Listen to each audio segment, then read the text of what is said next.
Dear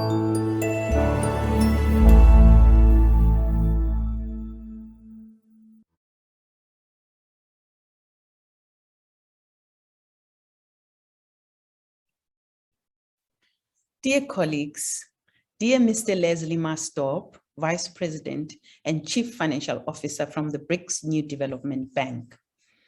It is a pleasure for me to welcome you to this discussion on promoting BRICS economic integration via central bank digital currencies. Most so, it is such a pleasure to extend a very warm welcome from Nelson Mandela University on behalf of the entire university community. I bring you all warm wishes from our Vice Chancellor, Professor Sibongile Mutwa. My name is Thandi Mgwebi. I'm the Deputy Vice Chancellor for Research, Innovation and Internationalization at Nelson Mandela University. Dear conference facilitator, Dr. Jaya Josie, Zheijang University International Business School, thank you for committing to facilitating such an important conversation during a time where BRICS countries should stick together on a common strategy. We live in an era of geopolitical instability. It becomes important that those that stick together develop a common strategy for creating stability. The consideration of digital currencies by central banks has the potential to support financial inclusion and stability, as well as to increase efficiency in many operations and to secure financial integrity, more so when doing cross-border payments. Our university, through the work of Professor Ronnie Ncwadi and his colleagues, is proud to host this discussion. We support their work and agree that while we reimagine a more integrated global economy, it is critical that BRICS central banks connect and share insights to develop strategies that promote interoperability and integration. We are also proud to state that our university is consolidating its work on sustainability and sustainability sciences, of which financial inclusion is a part. Financial inclusion is also positioned prominently as an enabler of other developmental goals in the 2030 Sustainable Development Goals, where it is featured as a target in 8 of the 17 goals. These include SDG 1 on eradicating poverty, SDG 2 on ending hunger, achieving food security and promoting sustainable agriculture, SDG 3 on promoting health and well-being, SDG 5 on achieving gender equality and economic empowerment of women, SDG 8, SDG 9, SDG 10 on reducing inequality, and also in SDG 17 on strengthening the means of implementation. There is an implicit role for greater financial inclusion. There is also academic evidence that financial inclusion models can support overall economic growth and, in fact, achievement of broader developmental goals. We trust that one day you will be able to attend and host such a discussion in person at Nelson Mandela University in our coastal city of Gqeberha. I wish you all fruitful deliberations today, and once again, a warm welcome to Nelson Mandela University, although this is online. Thank you very much, colleagues. Enjoy your day.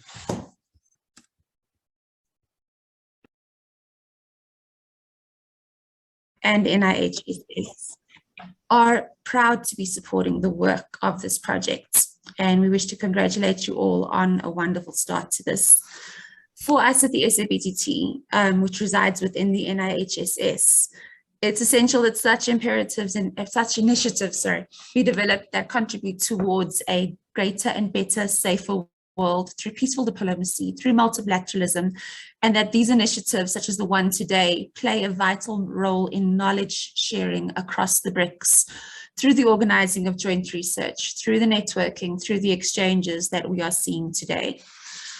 The SABTT's role, as we envision it, is to be a dynamic broker between the worlds of knowledge and the worlds of policy action. Its vision, its mission, and its strategic objectives are to reflect its intention to influence policy and to promote knowledge production.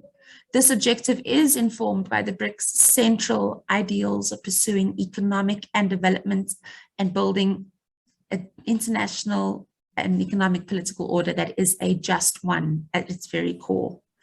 For the SABTT, how we do this is to provide a platform through the NIHSS to pursue a mandate of developing initiatives that contribute towards a better and safer world. One of the programs that we have are the BRICS economic clusters, such as this one, and various other research clusters that allow the NIHSS to play a vital role in organizing research, networking, and exchange programs that I've mentioned. All of these aim to address the 5 research focus areas that were outlined many years ago in the BRICS long-term strategy, namely promoting cooperation for economic growth and development, the maintenance of peace and security, social justice, sustainable development, and the quality of life, political and economic governance, and as well as achieving progress by sharing knowledge and innovation. With this particular research cluster that we are supporting, we look forward to the promotion of cooperation within and among BRICS countries on economic growth and development issues. Today's particular discussions in this project, it's an idea, a concept that is long overdue. Led by Prof. Ronnie Twadi, Dr. Jaya Joshi, Mr. Chetty and team, this project seeks to explore the socioeconomic opportunities emerging from the adoption of central bank digital currencies. Currently, as we know, each BRICS member is actively working towards the launch of a national CBDC. We also know that the speed and the research and actions in implementing this are at different levels. However, coordination is essential. Interoperability remains a key consideration for all countries, and we look forward to the shared insights today. What we look forward to as well in the presentations is a further deepening of intra-BRICS cohesion and further opportunities for deeper integration across all countries, especially during this year and the run-up to when South Africa hosts the 2023 BRICS presidency. Today, we have a formidable team collaborating with illustrious technical experts such as yourselves present today. Through the presentations, the robust discussions and insights that will follow, we look forward to seeing a better BRICS for all countries concerned. Thank you.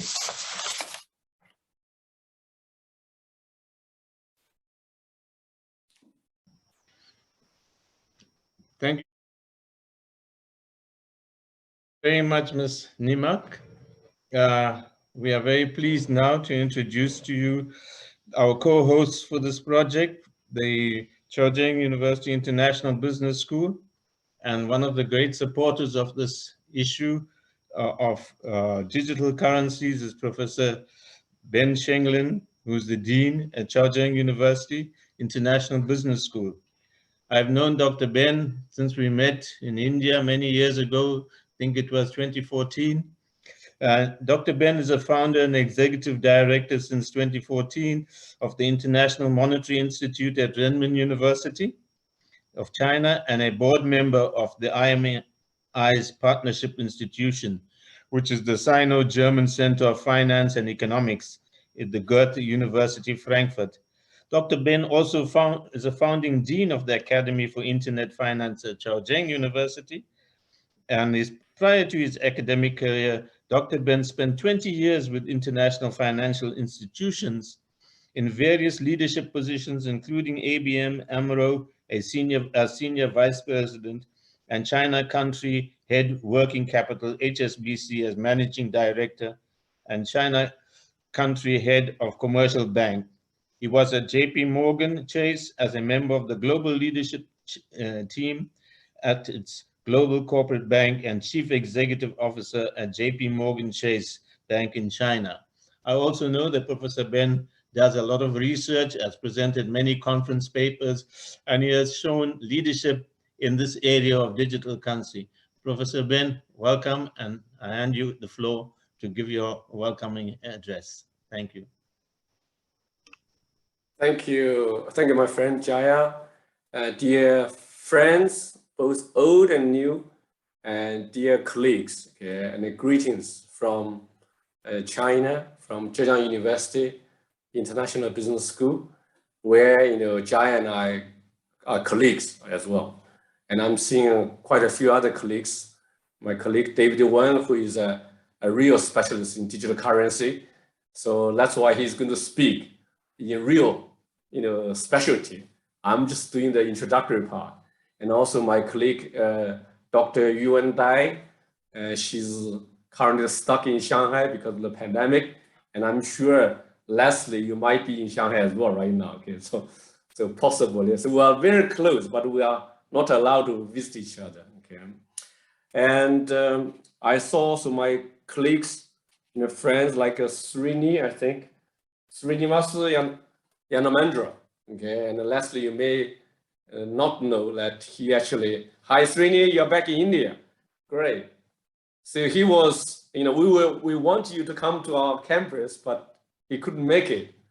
So Srini is our, professor of practice at Zheijang University International Business School with a particular focus on fintech regulation. And so it's good to see you, okay, in your new capacity, your new base, okay. So, and of course, I'm seeing my old friend, Herbert somewhere, and of course, Krish, and our old friend as well. So I'm very, very happy that, this project and this conference is bringing our old friends, new friends from across the network to meet, to discuss. And also I want to thank Nelson Mandela University and HSRC, because thanks to Jaya's leadership and support, we have been able to work with HSRC on a number of projects over the last few years. And we have recently signed a MOU with Nelson Mandela University, thanks to Jaya's leadership again. So Jaya, thank you. You're really our ambassador, okay, for the whole Africa, So there's a lot that we can do. And recently I was talking to the CEO of Global Business School Network, which is a Washington, DC based network. And I have made an invitation and an offer to them. Say, let's create a Global Business School Network scholarship fund for African nationals. So that's going to be sponsored by ZIPS. So I hope, Jaya, you will be part of this advisory board for that particular initiative. So this is an invitation for all of you and your scholars, your students. And for us, I think today's theme is very timely, promoting BRICS economic integration through CBDC, central bank digital currency. And today, talking about economic integration is a challenge, especially across the border, because the supply chain is being disrupted because of the many issues, because the COVID-19 issues, because of the deglobalization or anti-globalization sentiments across different corners of the world, including in South Africa. I noticed that you have a so-called immigrant movement called Operation Dudula. And I'm sure there's something similar in many other countries as well. So, and the geopolitical situation, that's what's going on in Europe as well. It's making a lot of things difficult. And technology-wise, is also disrupting a lot of the supply chains. So the economic integration that is manifested in a globalization somehow is being reshaped, is being challenged. And of course, it takes a lot of innovation to make the economic integration work. And one of the innovation for us, at least, for those of us who are in China, who are in India, in the developing countries, is really the fintech, that digital currency, to a certain extent, is part of the fintech revolution, which is going to create a lot more inclusive development, inclusive financial system that would help everyone to work together. So it is in this sense, to be honest, that while there is a lot of challenges, technological disruptions, political willingness, as well as international politics, but I'm sure there's an opportunity for us to make the world a lot better. And my previous colleague was talking about sustainable development goals. And I'm sure that the reason we're all here is because we know we need something better than what we have today, despite the challenge that we are facing. For example, some of the vested interests, some of the geopolitical tension, and so on and so forth. So I trust this conference is going to contribute to a better understanding about CBDC, but also about the roles and responsibilities the academia, the industry, the multilateral institution like NDB can work together. So for ZIPS, we are part of the global ecosystem, and we look forward to contribute to work with each and every one of you. And thank you very much. Jaya, thank you once again. Thank you, Professor Ben, for your elucidating remarks. We find it very interesting, and thank you also for promoting the International Business Schools agenda and cooperation across the globe. Our next speaker is Mr. Leslie Marsdorp, who is the Vice President and Chief Financial Officer at the BRICS New Development Bank in Shanghai. I've known Leslie for many, many years. We were students together in London in the early 90s, and he has been a very close friend and colleague, and he has many, many experiences that he would like to share with us. He is the Vice President and Chief Financial Officer of the New Development Bank. In this role, he is responsible for the treasury portfolio functions, management, finance, and accounting functions of the bank. Over the past 25 years, he has occupied senior leadership positions, both in the private and public sector. Most recently, he served as Managing Director and President of Bank of America Merrill Lynch for Southern Africa for a period of 4 years. Prior to that, he served in a dual role as Vice Chairman of Barclays Capital and Absa Capital. Before his 13 years as global investment banker, he served in several senior leadership roles in the government of South Africa. In 1994, at the dawn of our independence, he was in the transition to democracy. He was appointed as special advisor to the Minister of Labor, and in 1999 in his role as Deputy Director General of the Department of Public Enterprises. He led the restructuring and privatization of state-owned enterprises for South African government. He also holds a Master of Science degree in economics from the School of Oriental and African Studies at the University of London. Leslie, welcome. It's been nice to see you again after many years, and we hand you the floor to give your address. Thank you.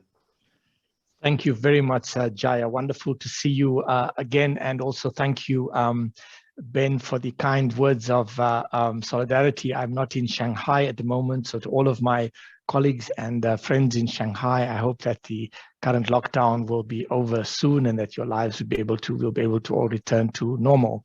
I was also very pleased to hear the remarks by the Deputy Vice Chancellor at Nelson Mandela University, which is the university located in Port Elizabeth, which is my hometown. So I'm feeling very much at home in this conversation here today. It's a great privilege and honor to speak to you today on behalf of the New Development Bank. But let me say from the outset that we have people like Srinivas, Dr. Ben and others, Jaya and others, who are significantly more qualified than me to talk about central bank digital currencies. What I would like to do today is to set this sort of context within which the central bank digital currency movement is expanding and has expanded, and to also probe some questions that will become of relevance, I believe, in the next year or two or three to come. And I would like to also raise some fundamental questions about the historical, political, and economic moment that we are in 2022. And by that, I'm not referring to the current political juncture of the last month or two. I'm referring to this period that we are living through, which is defined by significant changes in the global economic structure as we know it.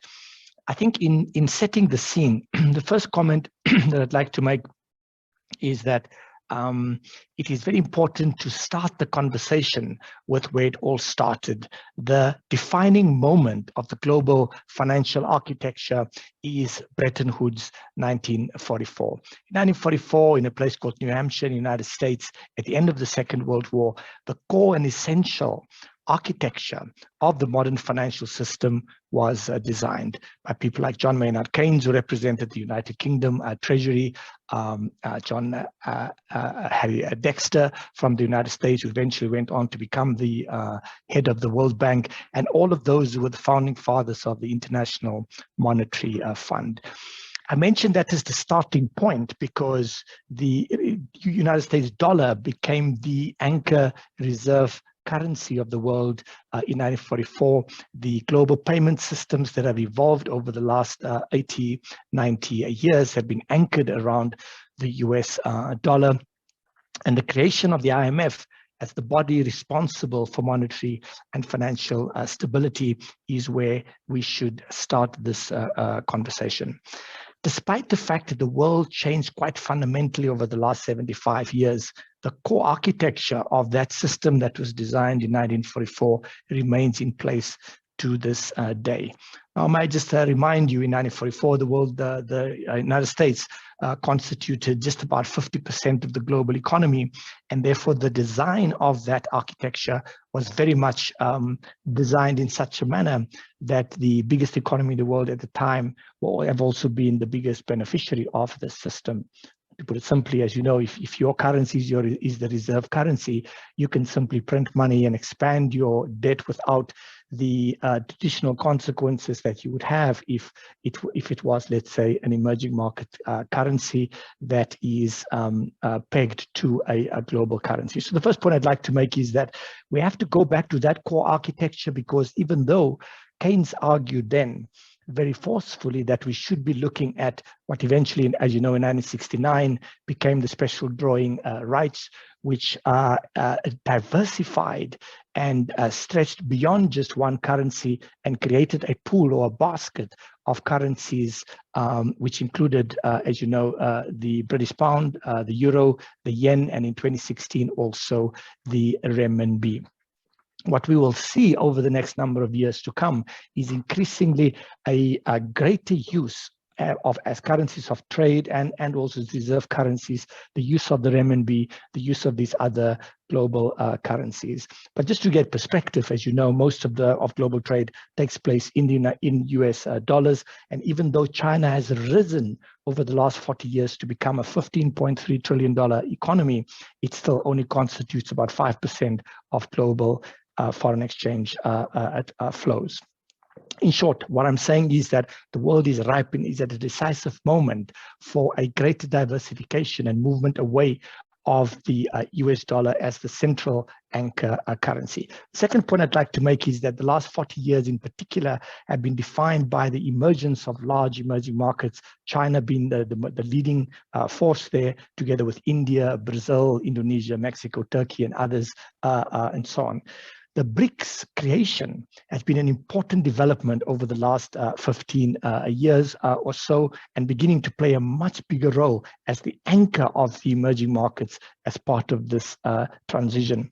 The New Development Bank, as we all know, was created as one concrete expression of an institutional formation where BRICS is hoping that it will be the anchor of, over time, a larger emerging markets voice in the global financial system. We're very pleased today to report to you, as you know, that the New Development Bank is now going beyond BRICS. Last year, we were able to admit 4 new members. This year, we will admit even more members: Bangladesh, Egypt, Uruguay, United Arab Emirates. These are all new countries that have joined the New Development Bank, and the numbers will increase. In the next number of years, therefore, we will see this institution representing or being much more a voice for emerging markets more broadly. So what I'm suggesting, therefore, is that there are systematic changes, structural changes underway where emerging markets are getting a bigger voice in the global financial system. The third point I'd like to make is that we have to focus on what is the core design principles of the financial system.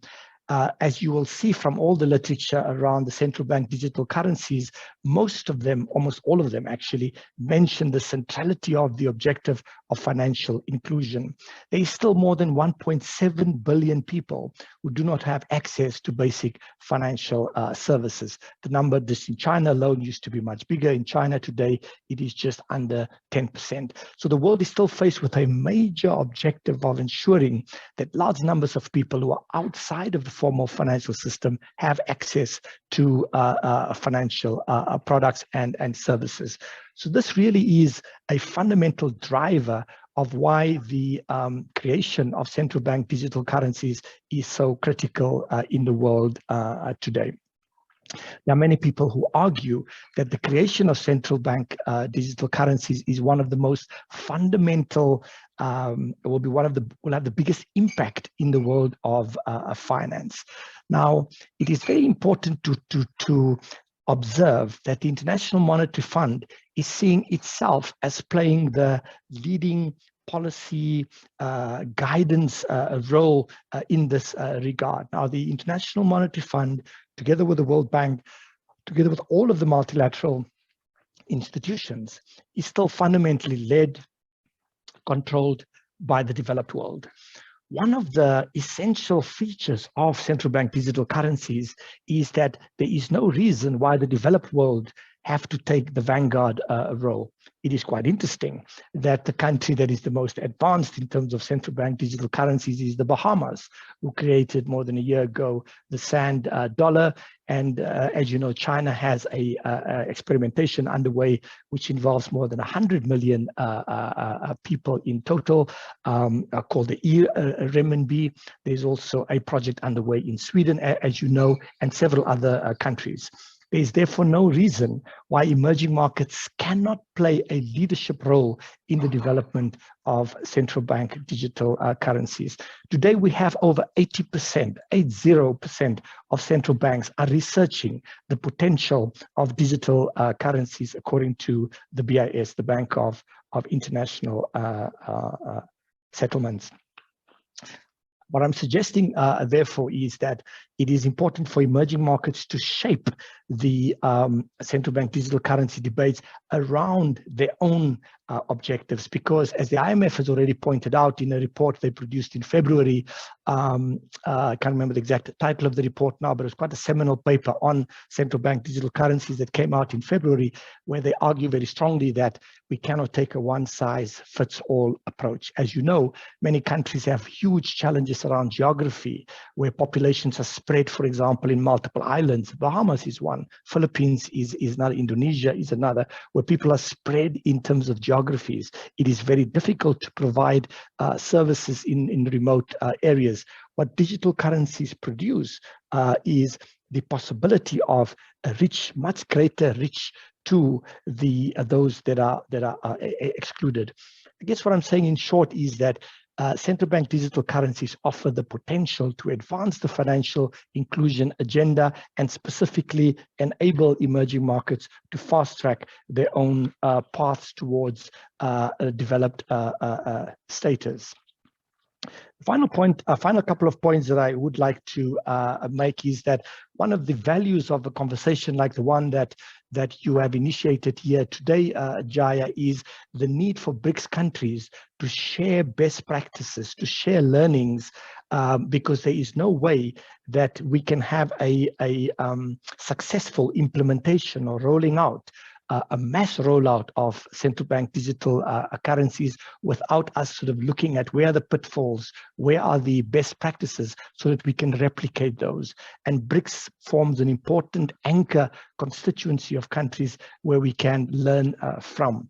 Within BRICS, there is no question that China is first amongst equals in terms of the development of their thinking in this regard. The Central Bank of China have got a dedicated unit, have had this for many, many years already, that is focused on this and that is leading the experimentation of the e-renminbi project. Just a few other final points I'd like to make is that we should guard against, or we should be very, we should recognize that there are certain dangers also associated with the central bank digital currency movement. And I'll just flag one or two. One is around dollarization. As you know, especially in economies that go through periods of instability, and it's happened to many economies in the world, people tend to steer towards what is considered to be the sort of safe haven, where because confidence and trust is central to money and the history of money since the beginning of times. And in moments of deep distress, when it comes to trust, people tend to move out of their own currencies towards the dollar. As you know, what central bank digital currencies does is afford the opportunity for individuals and corporations, private companies, etc., to have an account with the central banks, which is not the case at the moment. As you know, central banks only allow commercial banks to have accounts with them. What central bank digital currencies does, it completely changes the financial system, and over time a risk might emerge where most citizens, corporations, etc., would have an interest to have the digital wallet and digital assets in US dollars as opposed to their local currencies. I'm suggesting that there will be risks associated with this dynamic. The second key point I want to make is that there will be a significant change in the role of commercial banks. At the moment, as you know, the transmission mechanism for monetary policy, as the central bank sets monetary policy, they depend on, by setting interest rate, they depend on other market actors when it comes to credit extension, either to stimulate the economy or when the economy contracts in terms of credit contraction. In this particular instance, with central bank digital currencies, central banks will now have the ability to access or create credit directly via the access to individuals who will hold accounts with them. So in other words, it will almost disintermediate or reduce the importance of commercial banks over time. It will be very interesting for me to hear some of the perspective of some of the experts on how exactly that issue will be addressed. The final point I would like to make is that there is a core responsibility on us to enable our countries, the BRICS countries, because we are large emerging markets in the world, to provide leadership in this regard. And therefore, I want to commend Jaya and his team for putting this issue so centrally on the agenda of the BRICS think tank community. I hope I have at least stimulated some thinking and thoughts around this area. And as a new development bank, Jaya, we hope to be much more active in this as a collaborative research exercise going forward. Thank you very much.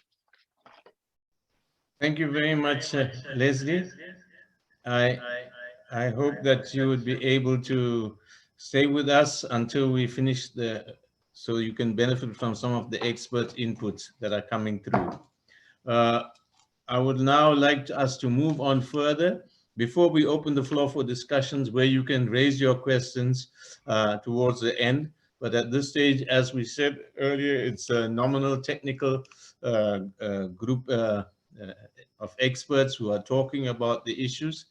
So at this stage, I would like to introduce to you Professor Wu Wen, or David Wen, who is basically an expert and has been on this committee that has started the project in China on central bank digital currencies. And he's going to do a presentation for us with a technical bias to indicate what is the CBDCs, what is the role in world trade, and how the BRICS can benefit from this approach. He is Professor David Wen is a professor at Zheijang University's Business School, as well as Computer Science School at Zheijang University. He co-founded the first CBDC company called eCurrency in 2011. He was working for financial inclusion in Africa and Southeast Asia. He worked as a US expert to ICO Technical Committee 68 SC2 for digital currency security, and was elected chairman of the International Telecommunications Union focus group on digital fiat currencies. He working with central banks and telecom regulators from the People's Bank of China, as well as over 50 central banks around the world. He focuses on the concept of digital value, which would unify crypto, CBDC, NFT, and data and assets. So David, thank you for being here and thank you for being part of the team.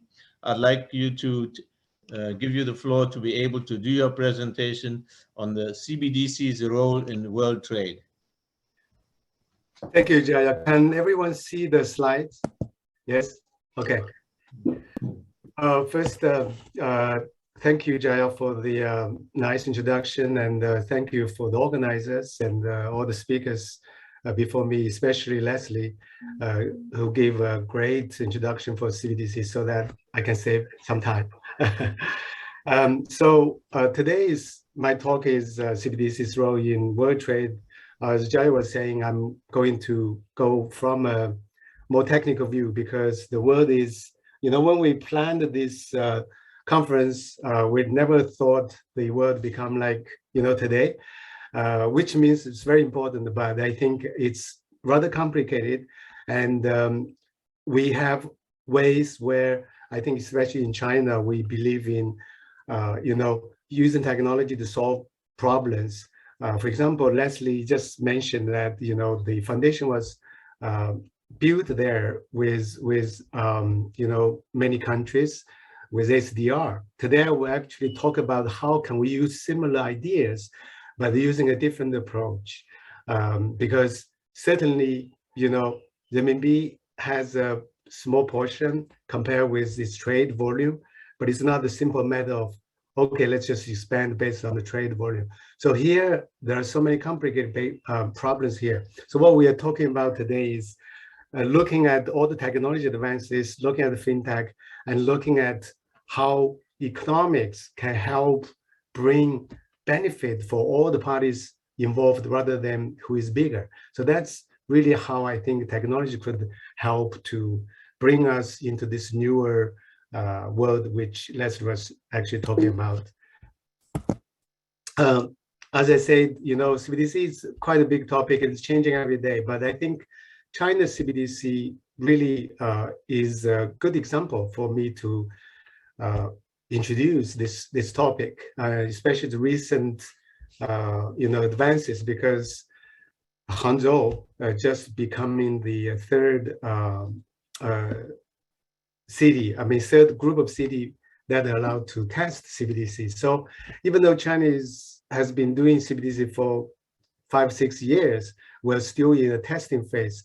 So talking about CBDC for world trade is quite a big topic. What we can do here is to describe some aspects of thinking and especially talking to the people that are right in the technology world, meaning I'm talking about blockchain, digital currency, as well as central bank, because these two world represent a traditional financial infrastructure world, as well as a new technology-based world. How can we take the best of both and to develop something that helps everyone? And also, as I said, understanding CBDC for the trade, first you need to understand CBDC's role in the whole financial infrastructure, especially in the digital financial infrastructure. I will spend 1 or 2 slides to talk about that.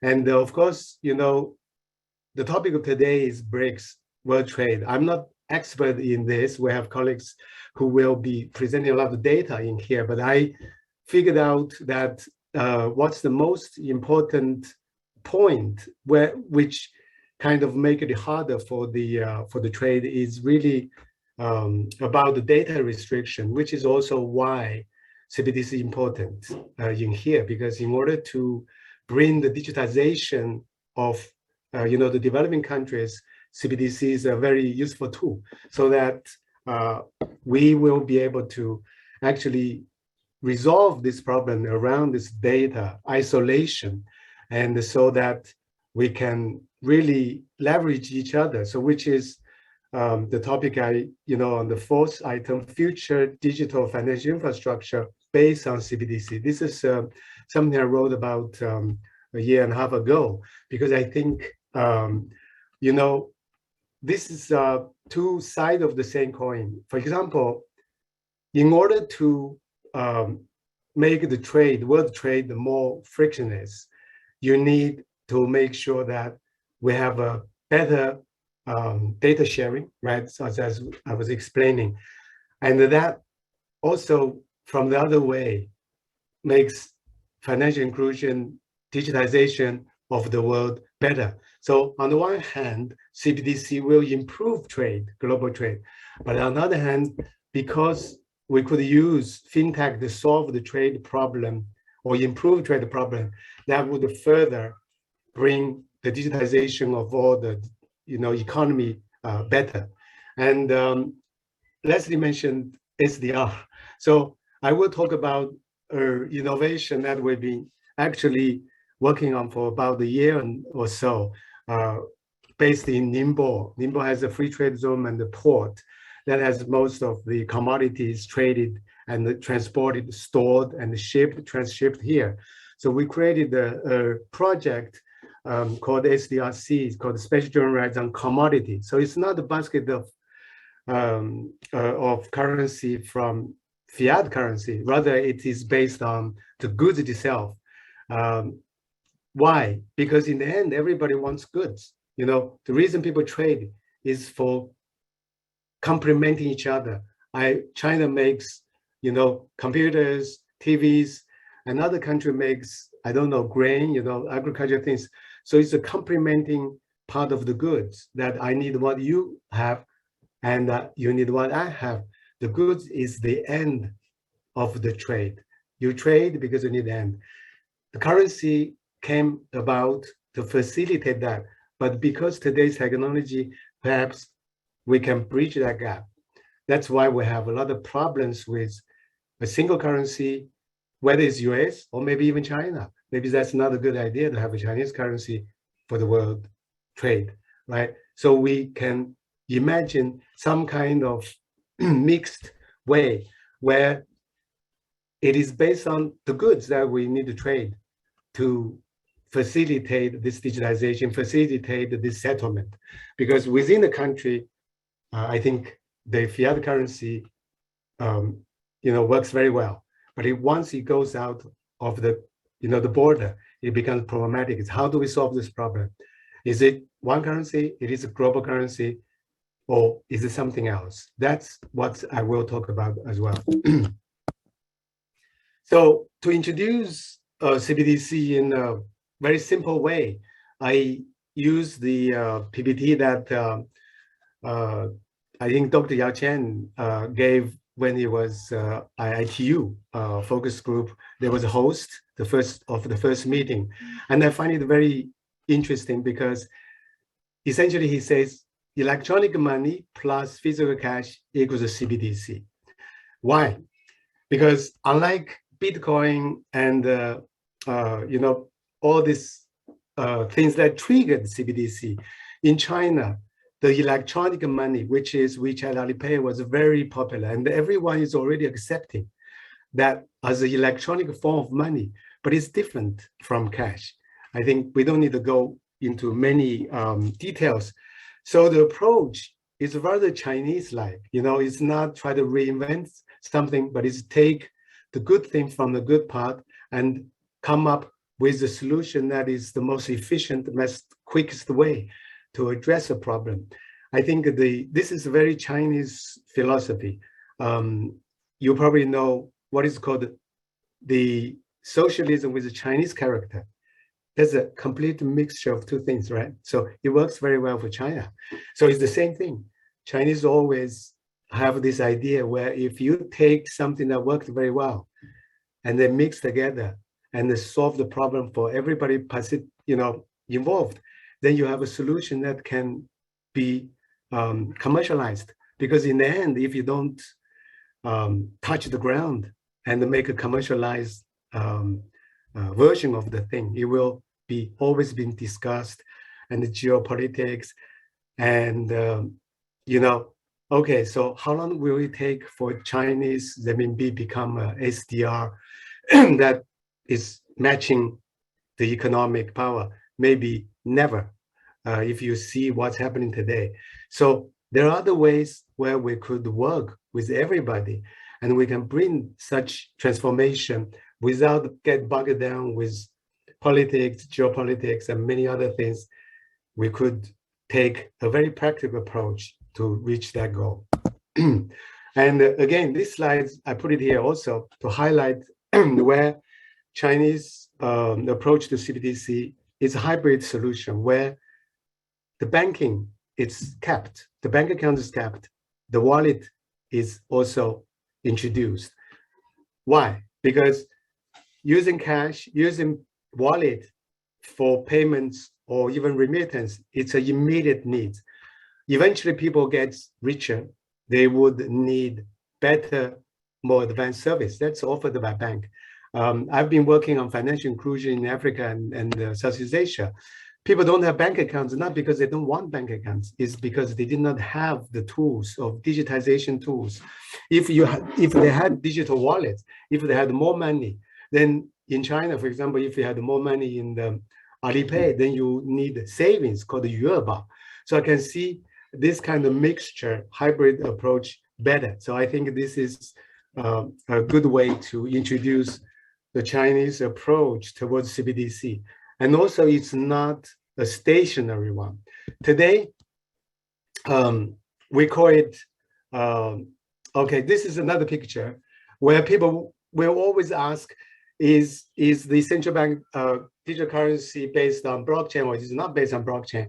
China again takes the same approach. It's a hybrid model. So integration of technology innovation.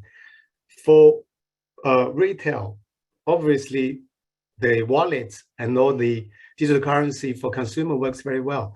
But for the bulk, for the wholesale, you needed something a little bit better than today's SWIFT or chips or something like that.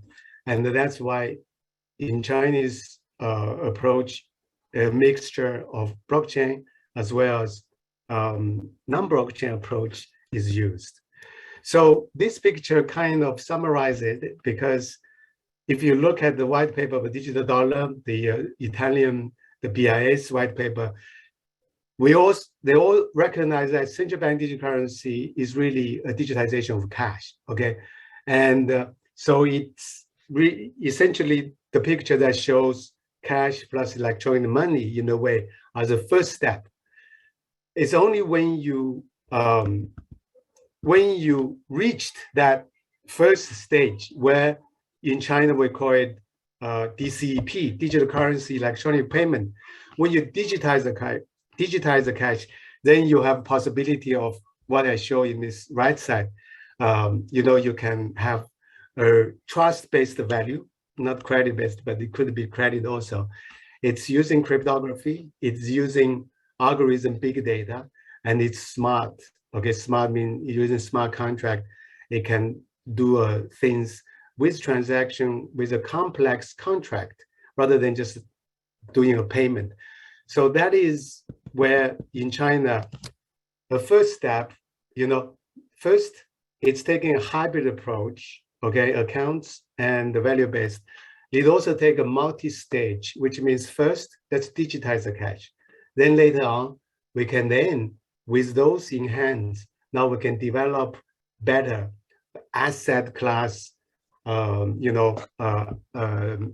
exchanges, digitization, and all the type of financial innovation tools that has been pioneered by the blockchain community.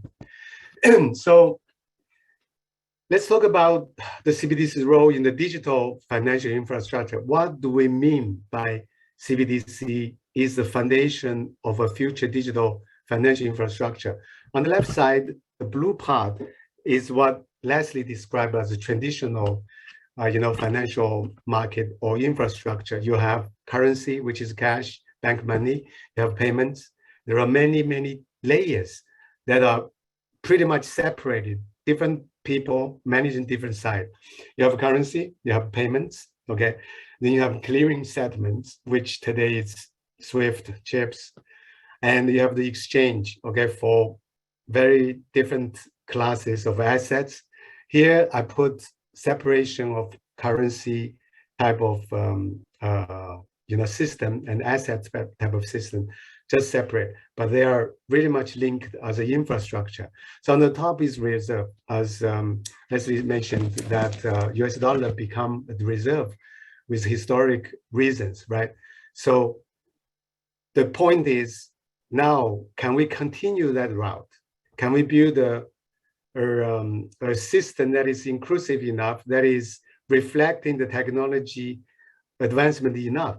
I think the answer is probably no. Why? So you look at the middle, we have the crypto financial market that is brought about by the blockchain community. It has a similar layered structure, but they are kind of mixed together. What do I mean by that? So if you look at evolution on the left side, I put some words there. If you look at the evolution of cryptocurrency regulation, in the beginning, the central bank or even the inventor of Bitcoin, he write the right paper, it says it's a peer-to-peer payment, right? So it's digitization of cash. Of course, that's part of the central bank regulation. Of course, that is a challenge to the central bank. That's a problem. Then very soon, people realize, oh no, actually we still have a fiat currency. Bitcoin, if you bought the pizza, you lose a lot of money. So they realize, okay, this should be part of the commodity and exchange regulation, okay? So that means the digital currency kind of changed its characteristics. Then came ICO. That becomes a completely different animal. It's need to be regulated by Security and Exchange. And today with NFT, metaverse, blockchain, it creates token that can be any of the above. So that means with the new technology and the possibilities that it brought about, and the kind of not matching what we needed today with a traditional financial market, we need a different type of financial infrastructure. So the green part is what I will be talking about in a few minutes. And before I kind of rationalize why we needed that SDRC, I wanted to talk about one perspective. That is, there is a lot of trade barriers, as Leslie mentioned, for the world, but BRICS actually is a good representation of the world. We cover all the continents. We have a different economic system and political system. We have a very complementing kind of trade pattern. China makes stuff, Russia doesn't make. Russia makes stuff that China needs. So is India. So I think in that sense, such a complementing economies should have a very good trade relationship. But actually, if you look at the OECD's report on the digital trade restrictions, as well as the European data, you can find that the BRICS countries, the 4 countries, the 5 countries, actually have a very large restriction on this. And there are many reasons, but I just wanted to point out that one of the biggest one, this report pointed out, is the restriction on the data sharing.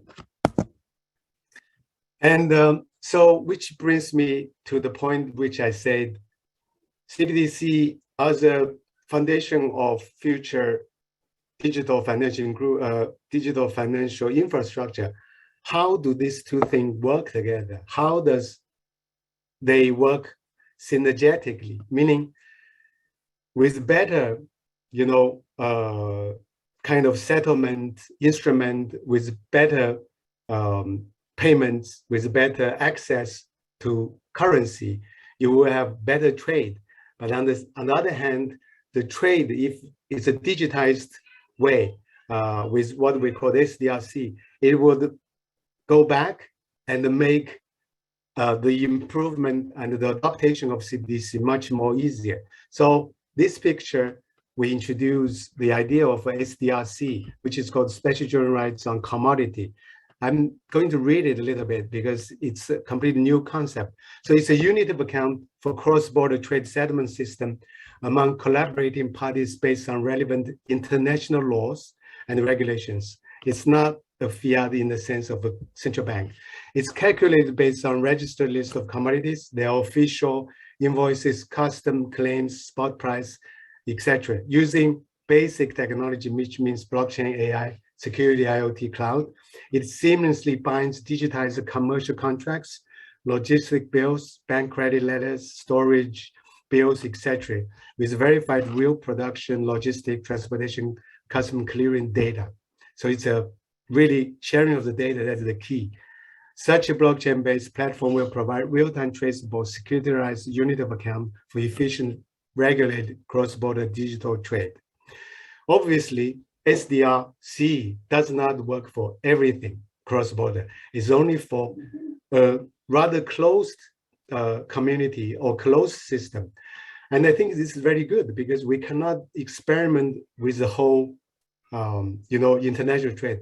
We have to pick and choose somewhere where it's closed, then we have more control. We have people that have consensus who are willing to try. So that's the basic idea.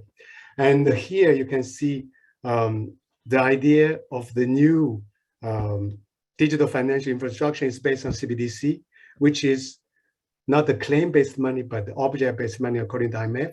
And it's a blockchain-based network rather than a SWIFT-like messaging network. And also a part of the settlement for the trade, it's for the commodity trading only.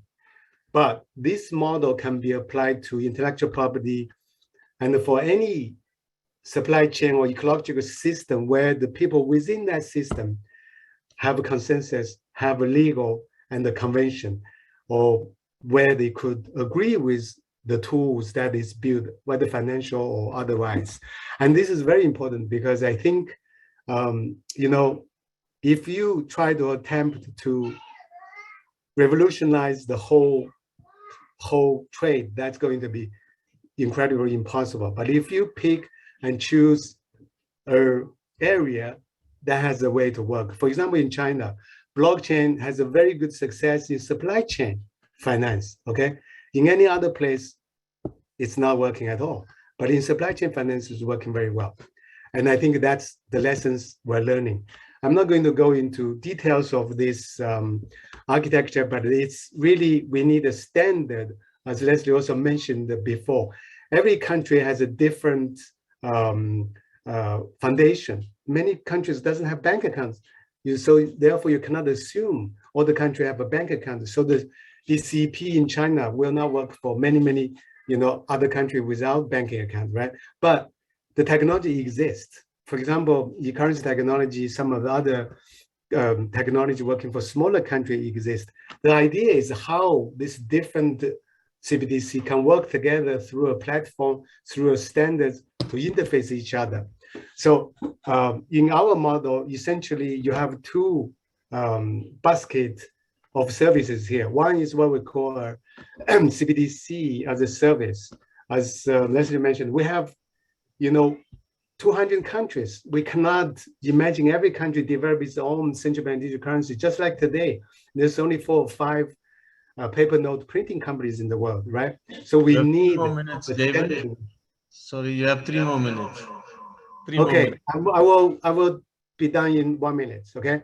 So the second part of this is the interface to this network. And here are more of the services applications, which is based on SDRC.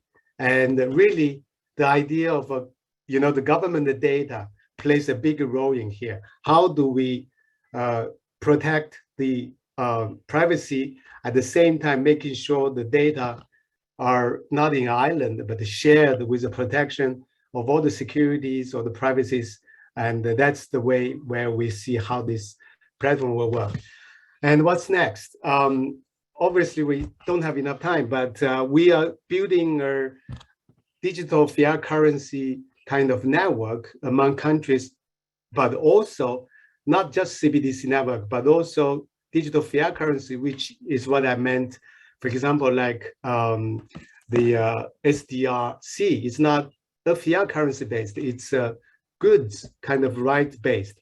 So any organization like the organization World Customs organization, exists such an organization, so they can make rules, have the conventions, and build a semi-closed system, which is what digital fiat currency meant. And we also will have a world change platform, which digitize all forms of physical cash to a digital cash, and also the SDRC in a sandbox with a Hong Kong institution where we could put in a sandbox where people could actually do tests such as Open CBDC. And finally, we will put all of this together in about maybe two months. Because of the current pandemic, we were not able to have this meeting, but we will have IEEE sponsored Future Technology Summit dedicated to CBDC and Sustainable Development Forum. And that concludes my presentation. Thank you very much.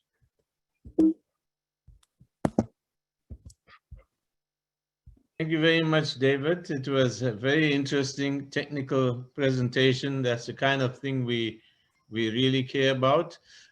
We will now, because of we're running out of time, we'll move straight to our next item on the program, which is a presentation by Professor Yuan Dai from ZIBS. Professor Yuan Dai is an associate professor of economics at ZIBS. She is a CFA charter holder and received a doctorate of philosophy in economics from the University of York in England. Her research interest includes macroeconomics and international economics. Prior to joining ZIBS, Dr. Dai had extensive teaching and research experience in Australia, the United States, the United Kingdom, and China. Dr. Dai has also worked as a consultant for the IMF in Washington, D.C. and the Asian Development Bank in Manila, Philippines. As a global citizen, she has living experience in 6 countries across 4 continents and has traveling experience to over 40 countries across 5 continents. So welcome to our world citizen, Dr. Dai. We will hand you over the floor. Dr. Dai is focusing on the issues of trade. Both Leslie Marsdorp and Dr. Wu Wen talked essentially about the issue of how we can get trade, multilateral trade integration in BRICS. So Dr. Dai is going to talk about this and perhaps towards the end introduce for us to establish an index of multilateral trade across BRICS so we can then be able to develop a more technical approach for enhancing this using the CBDC currencies. Thank you, Professor Wen. Hand over to you. Please go ahead. Thanks, Professor Jaya, for the very detailed introduction. And hello, everybody. My name is Yuan Dai. I'm from Zheijang University International Business School. I'm an international economist, so it's my honor to participate in this technical conference with so many experts on CBDCs. And then my talk is more on the motivation why we should adopt CBDC among the BRICS. And the title of my presentation is Business Cycle Synchronization and Multilateral Trade Integration in the BRICS. So first, some background on the BRIC and the BRICS. So the acronym BRIC was coined by Goldman Sachs back in 2001 to associate 4 developing countries, Brazil, Russia, India, and China, which are among the biggest and fastest growing emerging market economies. And the cooperation within the BRIC was formalized during the inaugural BRIC summit in Russia in June 2009. And the BRIC expanded into BRICS when South Africa joined in 2010. so about 12 years ago. And for these 5 countries, right? They have like combined together. They have a large proportion of GDP in the world, and also major players in trade, in exports and imports, in terms of their exports and imports performance. And they also have big area and also population.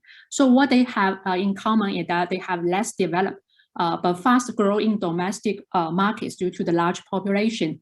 And also they all have governments that are very willing to embrace the global markets.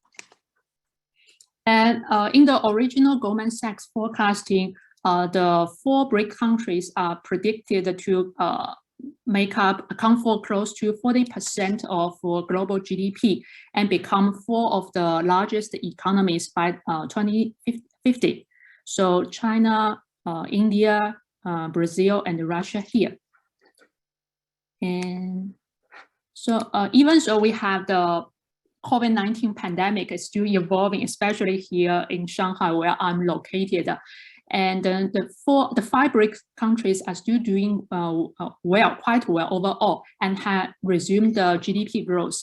Here is a chart that I used the data from IMF. So the size of the bubble represents their GDP at the end of 2021, and inside the bubble is their growth rate, as predicted by IMF in their real forecast in January this year. So they are still doing well overall. And the theme of our conference is on promoting BRICS economic integration by central bank digital currency. So my previous background is on regional economic cooperation and integration. So the logic of my talk today is on regional economic integration and also macro interdependence. So in order to further deepen the economic integration within the BRICS, the progress of regional economic integration will affect the degree of business cycle synchronization, which in turn will also affect the direction and magnitude of macro interdependence and growth spillovers among the BRICS. So first, we examine the business cycle synchronization in the BRICS. I built upon my previous work that I published 2 years ago, right? So first, to measure the business cycle, I follow the literature. In the literature, Burns and Mitchell define how to measure business cycles and in terms of the turning points in the specific cycle. And Brian and Bostrom automated a computer algorithm in Burns and Mitchell paper. And then Harding and Pagan developed the adaptive version of the Brian and Bostrom algorithm for the quarterly data. So they have the barbecue algorithm, which stands for Brian and Bostrom quarterly. And basically it's a 2-quarter rule. So if you have like a 2-quarter drop in GDP growth rate and 2-quarter upward, then you have a trough. Otherwise, if you have a 2-quarter upwards or 2-quarter down, then you have the peak. So applying the barbecue algorithm, we find the turning points in the business cycles for all the 5 BRICS countries. And I find that these 5 countries have very different performance in terms of the duration of their business cycle and also its phases. Then I move on to test for synchronization of their business cycles. Here I follow Hamilton 1994 and also Harding and Pagan 2006 paper. So first I have I've used the GMM, the generalized method of moments, right, with the moment condition as follows, right? So here I and the J stand for countries, T stands for T. So these are this one for the correlation, these are for the mean. And then to test the correlation of business cycles between the 2 countries pairwise, we have the null hypothesis of non-synchronization and the alternative hypothesis of synchronization. And under the null hypothesis, the test statistics as follows. And then from the synchronization, it's contemporaneous test. I found that all the evidence for the cycle correlation between Brazil and South Africa, but no evidence for other country pairs. So next, I move on to the cross-time correlation test. So basically, I check the leads and lags of the binary states from our cycle dating. So for example, if I lead between like China and South Africa, between where I am at and also where Professor Jaya is at right now. So for example, if China, I lead the China variable head of South Africa by 8 quarters, and if I find it significant, then we can say that South Africa's business cycle leads that of China by 8 quarters, 2 years. And this is the correlation. So here I and J stands for country, T stands for time, and L stands for lag. It can be like from 1 to 8 leads and lags. And then after some computerization, I found this result. So overall, it's like some evidence, mixed evidence among some country pairs, but it's very inconclusive. And the research hypothesis that I stated at the outset is that the regional economic integration will promote business cycle synchronization in the region among the BRICS here. But here we find a lack of business cycle synchronization in the BRICS. So can we say that it's due to lack of regional economic integration in the BRICS? So next we move on to the integration part. And so here about the trade integration in the BRICS. I used to be a trade economist. I have done quite a lot of work in trade. So I checked the trade integration at the bilateral level and also regional level, and then at the multilateral level. So first at the bilateral level, I checked the bilateral export shares in the BRICS. So Brazil, Russia, India, China, and South Africa. The export share to all the other 4 BRICS countries. And I used like the export to the destination country divided by its total exports to the world. And from my calculation, I find that China is Brazil's largest export destination, and also for Russia, for India, and for South Africa as well, not surprisingly. But for China's export to the other 4 countries, India the largest, followed by Russia, Brazil, and then South Africa. But if we look at the scaling on the left-hand side very closely, we can see that the magnitude for China's export to the other countries are very small, like already like 2 to 3%. But for like Brazil to China, like 30% of its total export. So in terms of export or the relative importance, it's very different. Next, I also checked the import one. Again, China is the major import partner for the other 4 countries. But for the in terms of magnitude, it's much smaller, right? For China. And then I also checked the intra-regional BRICS trade shares. So here, like for 5 countries, I have this one for Brazil, Russia. So for example, for Brazil, I use Brazil's export to the other 4 countries, add them up together and divided by Brazil's total export to the world to calculate its intra-BRICS export share. And then I do the export one for on the left-hand side, the import one on the right-hand side. As we can see by eye and inspection, there's an upward trend. So we can say that there's a trend of trade integration among the BRICS over the years from 2000 to 2020 at the intra-regional level.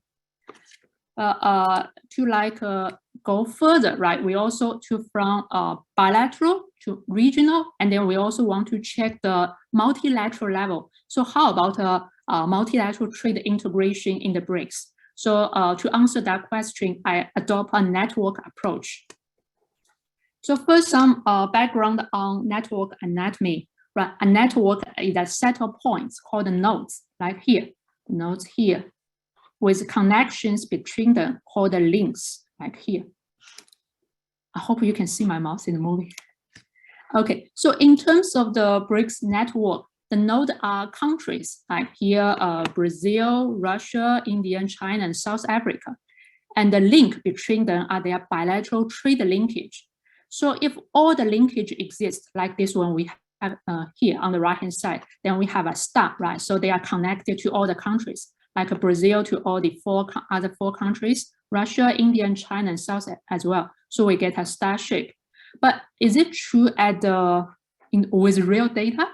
So to answer that, I measure multilateral trade integration in the BRICS in 3 dimensions: network centrality, network density, and also network transitivity. So first, for network centrality, it's about whether there exists a center of gravity or if there's any core and the periphery structure in the network. So in many complex networks, centrality is used as a measure of inference. According to Wassman and Force 1994 paper, central nodes must be the most influential because they have the most ties to other nodes, other countries. Right, and in Freeman 1977 paper, he proposed a network centralization index. That's the indexing, one of the indexing that Professor Jaya just mentioned in this form. So here, in the expression here, the Cmax D, superscript D, is the actual maximum degree centrality for an individual node observed in the data, and this here. And the Cmax is the theoretical maximum degree centrality for an individual node in a network with G countries. So G is the number of nodes in the network. So in our BRICS trade network, G is 5. And the CDN here is the degree centrality of node I. And the second dimension I look at is about the network density. It examines the extent of global integration of the network and measures the proportion of all possible trading relationships that are actually present in the network. So I follow recent Kali paper, 2007, published in Journal for International Business Studies, which is the top journal in the field of international business that I'm working in and I'm interested in. According to their framework, the maximum number of links for a network is in this form. So the first one expression is for undirected network, and the second one is for directed network. So the difference between undirected and direct network is that one has no direction, one has direction. So this one, the left one, undirected. The right one is directed. So like for our BRICS trade networks, directed network, because like the trade flows from China to South Africa is different from the trade flow from South Africa to China, which is very intuitive. And the density of a direct network is the actual link present divided by the maximum possible one here, Emax D here. So that's for the second dimension that I look at. And the third dimension is on network transitivity, or the so-called clustering. And this one dimension measures the extent of multilateralism. So for example, if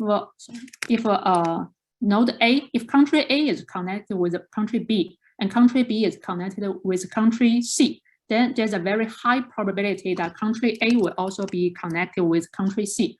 In other words, the partner of my partner is also my partner. That's the probability that network transitivity will try to measure. And in Watts and Strogat's 1998 paper, they define a clustering coefficient to measure the proportion of triples that form a triangle out of all the triples present in the network. So the coefficient C equals to this expression. So here C is a coefficient. So it's between 0 and 1. And a connected triple in the denominator here means a single node with links running to an ordered pair of others. And in effect, the clustering coefficient C measures the fraction of triples that have their third link field, so-called triangle, to complete the triangle. So that's the third dimension. And here is the summary of the results I got so far. Many numbers. So the top one is for the exports, and the bottom one is for the imports. And I look at 3 dimensions: network centralization, network density, and network transitivity. I look at 3 years across time, 2010, 2015, and 2020 for different threshold. Threshold 0.5, threshold equal to 1%, and also 1.5%. So here the threshold is the trade link threshold.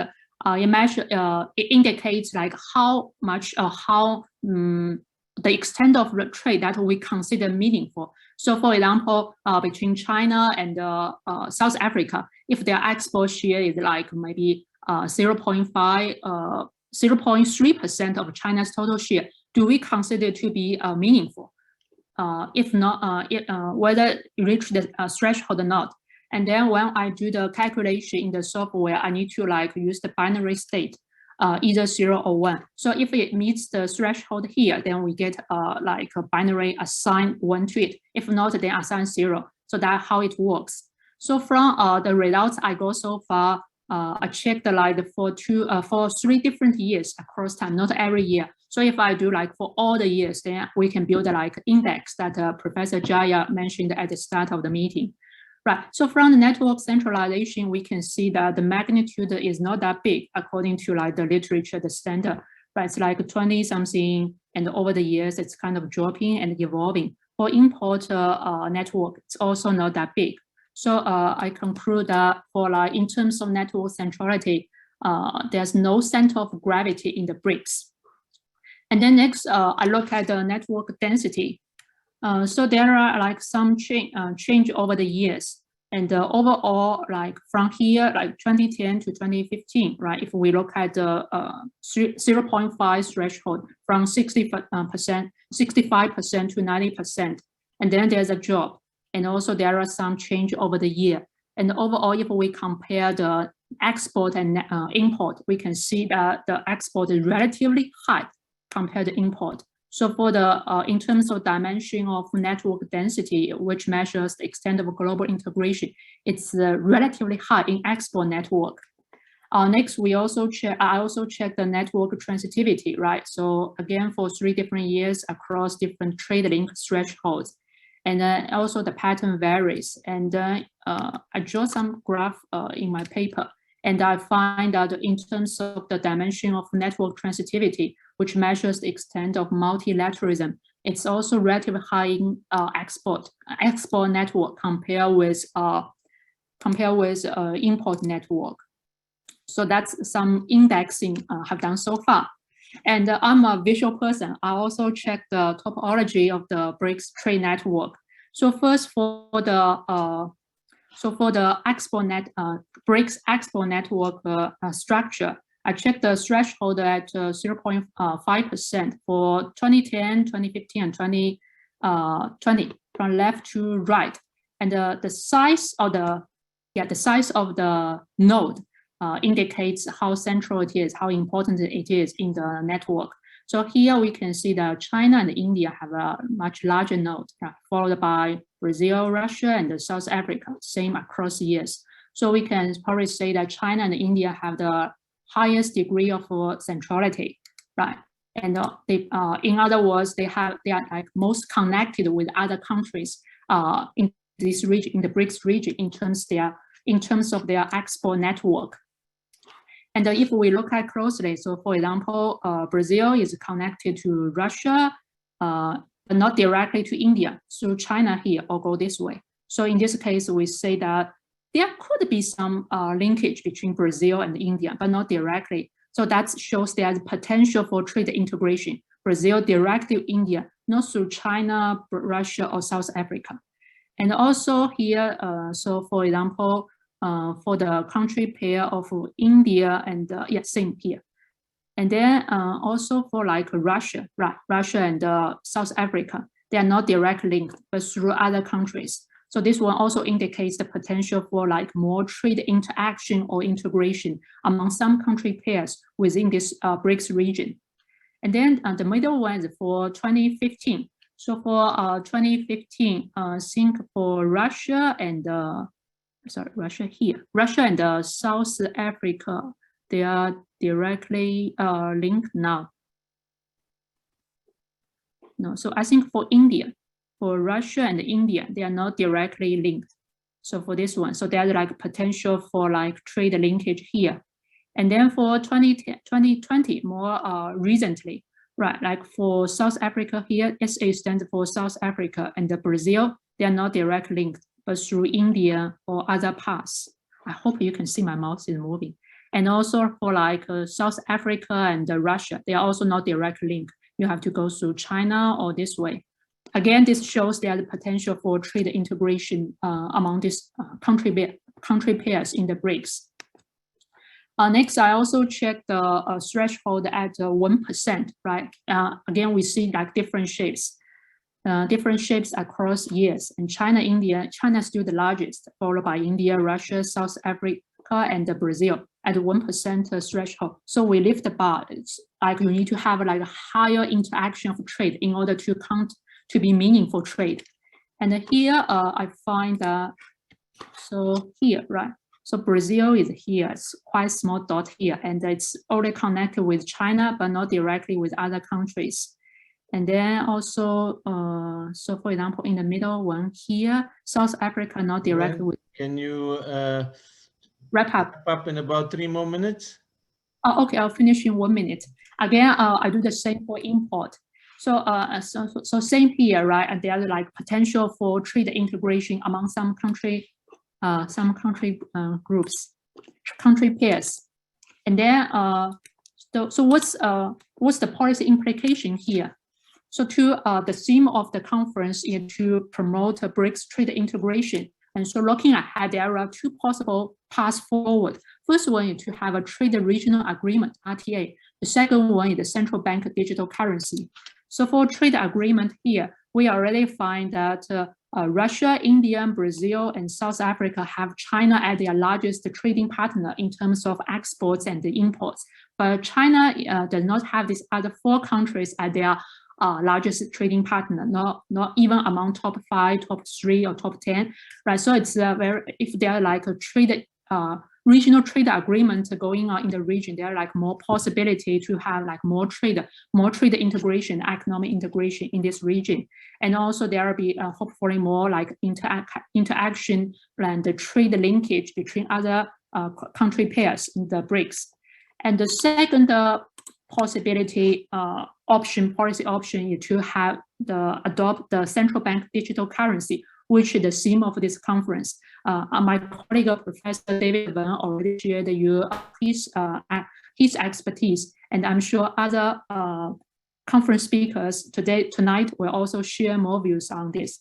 And that's it for my part. Thanks for listening. Thanks. Thank you very much, Professor Dai. It was a very interesting thing to see how the state of the position, what the status is of the multilateral trade integration is currently in BRICS, and I think you gave a very logical presentation. It was good to see that there's a lot of potential for further integration, and thank you for the policy conclusions that you submitted. And I think when we listen to Professor Ronnie, he will give us another indication of what the correlations, the interactions, and the relationships are with this kind of information. And the final result of the research will be able to see that maybe the CBDC can be an option for us to take as part of the conclusions of the results from your work and from Professor Ronnie Kwadi's work. But we also look forward to be able to pursuing some of the trade agreement issues that you suggested as a policy work. So the next person we're going to talk about is Dr. Srinivasa Yamandra.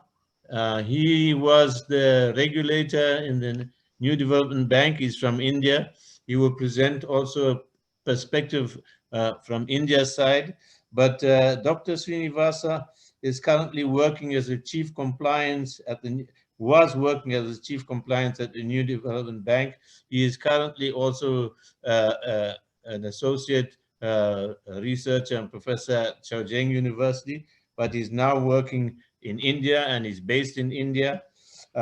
He has around 20 years of experience as a compliance officer with hands-on expertise relating to various aspects of banking regulation, and both Leslie Marsdorp and Professor Wenwu talked about this regulation. And he's a qualified accountant, a fellow of the International Compliance Association in the UK, and a certified anti-money laundering specialist. He holds a doctorate degree from the University of Manchester in the United Kingdom with research interests spanning monetary policy, financial instability, regulatory reforms, and bank governance. Further, as a visiting fellow at the University of Cambridge Institute for Sustainability Leadership in the UK, Srinivas is currently exploring the role of financial regulation in promoting sustainable infrastructure in BRICS cities. He is a TEDx speaker and further shares his insights at forums organized by financial institutions, consulate offices, and professional networking events. I'd like to now hand you over to Professor Srinivas. Welcome to this forum, Srini, and I hope you can take off from here. Thank you. Thanks, Dr. Jaya, for this warm introduction. And good morning, good evening, and good afternoon to all people who are participating in this conference from different locations and jurisdictions. As Dr. Jaya mentioned, I have been working in the New Development Bank, popularly called as the BRICS Bank, till about last week. And I have, after completing 5 years of my tenure as the Chief Compliance Officer there, I have now relocated to India. I have taken up a role as Group Regulatory Affairs and Public Policy Specialist in Paytm, India's largest fintech company. And in the last 5 years, I have been fortunate enough to work on several aspects associated with fintech, regulation, and also in terms of the BRICS-related central banking fintech initiatives, including central bank digital currencies. I had the fortune of working with David Wen also in the ITU working group on focus group on digital fiat currency, and shared some of the insights through Dr. Ben's invitation at the Zheijang International Business School. Going forward in my capacity as the Professor of Practice at the Zheijang International Business School, I hope to contribute to some of the policy work that is initiated through this BRICS CBDC conference. Now, what I wanted to do was a kind of a presentation, but the slides, I'll try to share it, but the broad message I would like to convey through this talk, actually, there was some security issue in terms of the laptop, but I would like to convey the key points which I wanted to pursue as a part of this project. And these aspects, I call it as the soft aspects in terms of the BRICS cooperation and CBDC. The reason why I'm calling these as soft aspects is like this. BRICS cooperation is assuming significance now more than ever.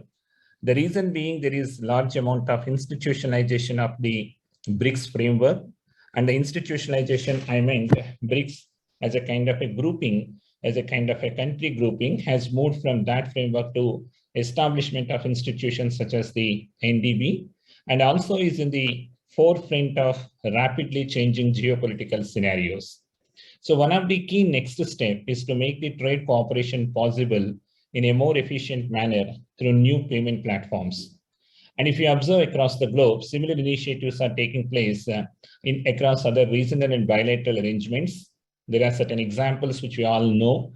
For example, the Singapore and Canada, they are riding on their domestic CBDC platforms like Jasper and Project Ubin, and trying to understand how they can be used for their cross-border money remittances. Similar kind of multi-CBDC project implementation is also being taken up at BIS Innovation Hub related projects, such as Project Helvetia and Project Dunbar. In India and China, two different strands of digital currencies are getting conceived. China has been in an advanced stage of potential trials of digital yuan project. And India, the payment platform UPI, Unified Payment Interface, has been created and is also in trials with respect to the cross-border payment transfers.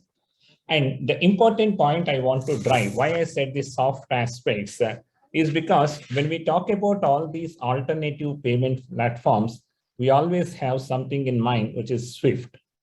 We always think whatever the payment platform that the BRICS countries are going to propose has to do certain of the shortcomings which SWIFT has exposed in the recent times. One shortcoming is how the SWIFT mechanism could be used not as a kind of a cooperative mechanism, but as a tool for geopolitical economic statecraft. So how do we need to overcome that situation is one of the focus area. And also the other focus area is to consider for the alternative payment platform is the rapid changes in the technology. But what I am going to argue is that while this focus on the alternative platform with efficiency through new technology is important, what we also need to understand is how this existing platform SWIFT has come to become such a prominent international tool, and what are the learnings from the success of this SWIFT, not only in terms of its failures or in terms of its shortcomings that we wanted to overcome, but about how SWIFT has actually reached to such a position internationally, and what are the learnings from this evaluation of its historical and institutional overview, and try to replicate some of these important lessons to the BRICS initiative. So this is the key theme I want to pursue, because most of the speakers have already spoken about the role of the technology, the role of the innovation, and the role of the alternative trade integration mechanisms, which will contribute to the success of this project. But while these are all hard aspects, the soft aspects is how these innovations have to take the kind of a stature which SWIFT has already taken. And for this purpose, when we try to understand what is SWIFT, contrary to the popular perception, actually SWIFT is not a payment system. It is not a bank. It is not a clearing and settlement institution. It is not an entity that manages accounts on behalf of customers or holds accounts. So when we compare something as an alternative to SWIFT as a payment platform, what we are actually trying to create a competition is not actually the role that the SWIFT does actually in the real marketplace. A SWIFT is, however, an entity that provides network standards and related services which are distinct from the public internet protocol networks. SWIFT allows member institutions to connect and exchange financial information. For this purpose, we can go back to a little olden days in 1840, when the telegraph has been invented for the first time, which has reduced the barriers in the communication and also the differences in the securities pricing because of this informational communication arbitrage. From telegraph, we moved on to 1866, when we have the first Atlantic submarine cable laid down, paving the way for the teleprinter. And this has reduced the correspondence time or the communication time between London and New York. And then there is this 1920, where the telegraph services have been introduced, and the telex, as we popularly call, has started used as the communication protocol or the communication tool for the financial transactions. But the capacity is very constrained, because the telex at that point in time could only send about 8 bytes per second information. At that point in time, the top is the same thing what we are having today. How can we create a kind of an integration? Because without integration, no single bank or no single region in the world is able to hold important finances for the customers. For example, when the Euro-Airbus deal worth of $1 billion has come to request, none of the European bankers are having single-handedly that kind of an exposure to take. Therefore, they have to pool their resources, for which purpose they need to have communication in a reliable fashion. And that's where the genesis of SWIFT has come. How do we exchange information in a reliable and authentic and secured way? And the transatlantic approaches have been different. And in each of these transatlantic approaches, America has its own federal trade region and also the network anonymity standards, which are prevalent at that point in time. Whereas in Europe, the EBIC, that is the European Bank for International Cooperation, they have their own way of constituting transnational bank clubs. And these are the kind of individual clubs, but there is no global club which could have managed a certain amount of communication across the banks across the globe.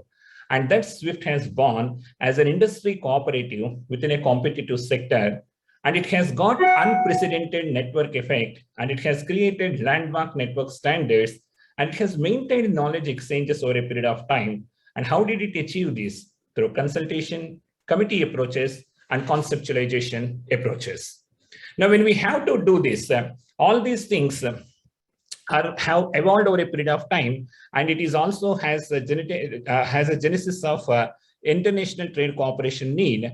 But it is not without its challenges in terms of evolution. In fact, when SWIFT was born in 1973, and the discussions prior to that and immediately after that indicate several kinds of challenges. One challenge, for example, how do we constitute SWIFT? Do we have to constitute SWIFT as an international association or as a cooperative society? Several debates have happened. And finally, the founders have chosen cooperative society as a best form of the organization, first of all, to create SWIFT.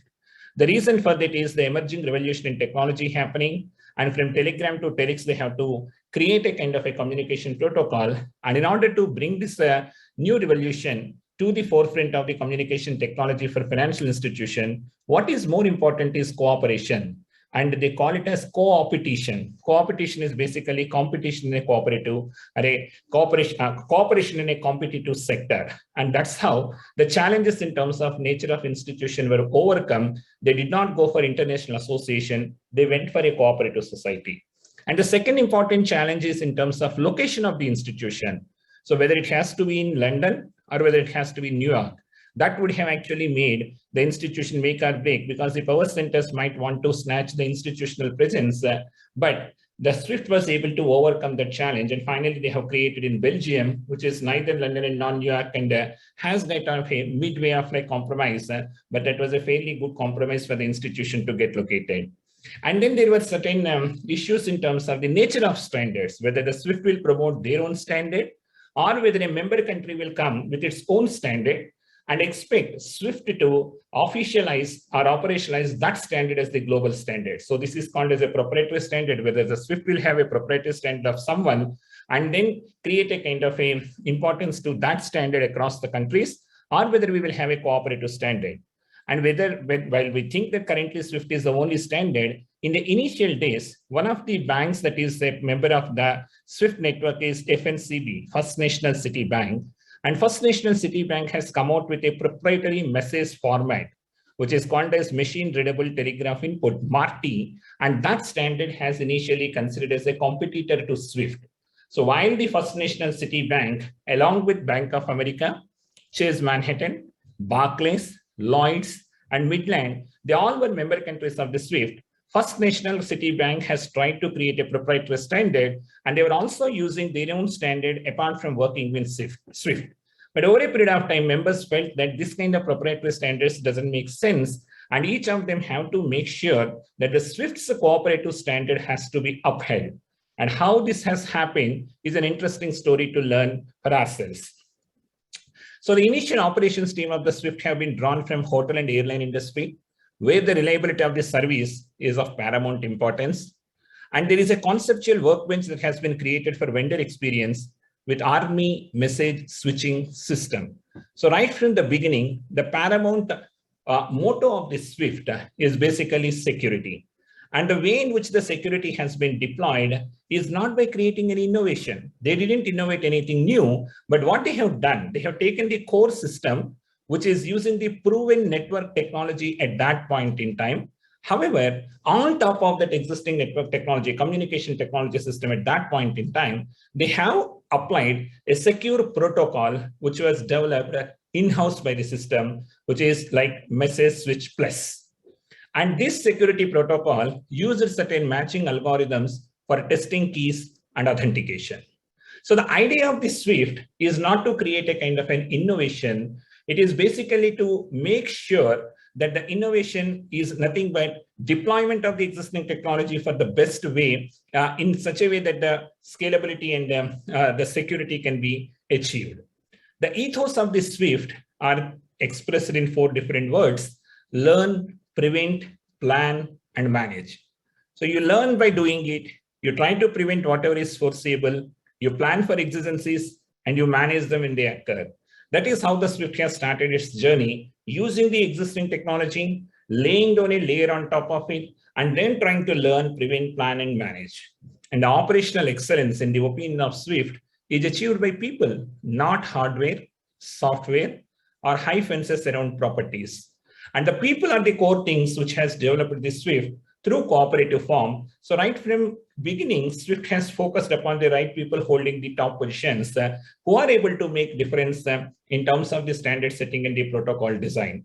And thus, SWIFT was able to achieve over a period of time 5 nines availability and security. What is 5 nines availability and security mean? It's 99.999 accuracy in terms of security for promising the customers.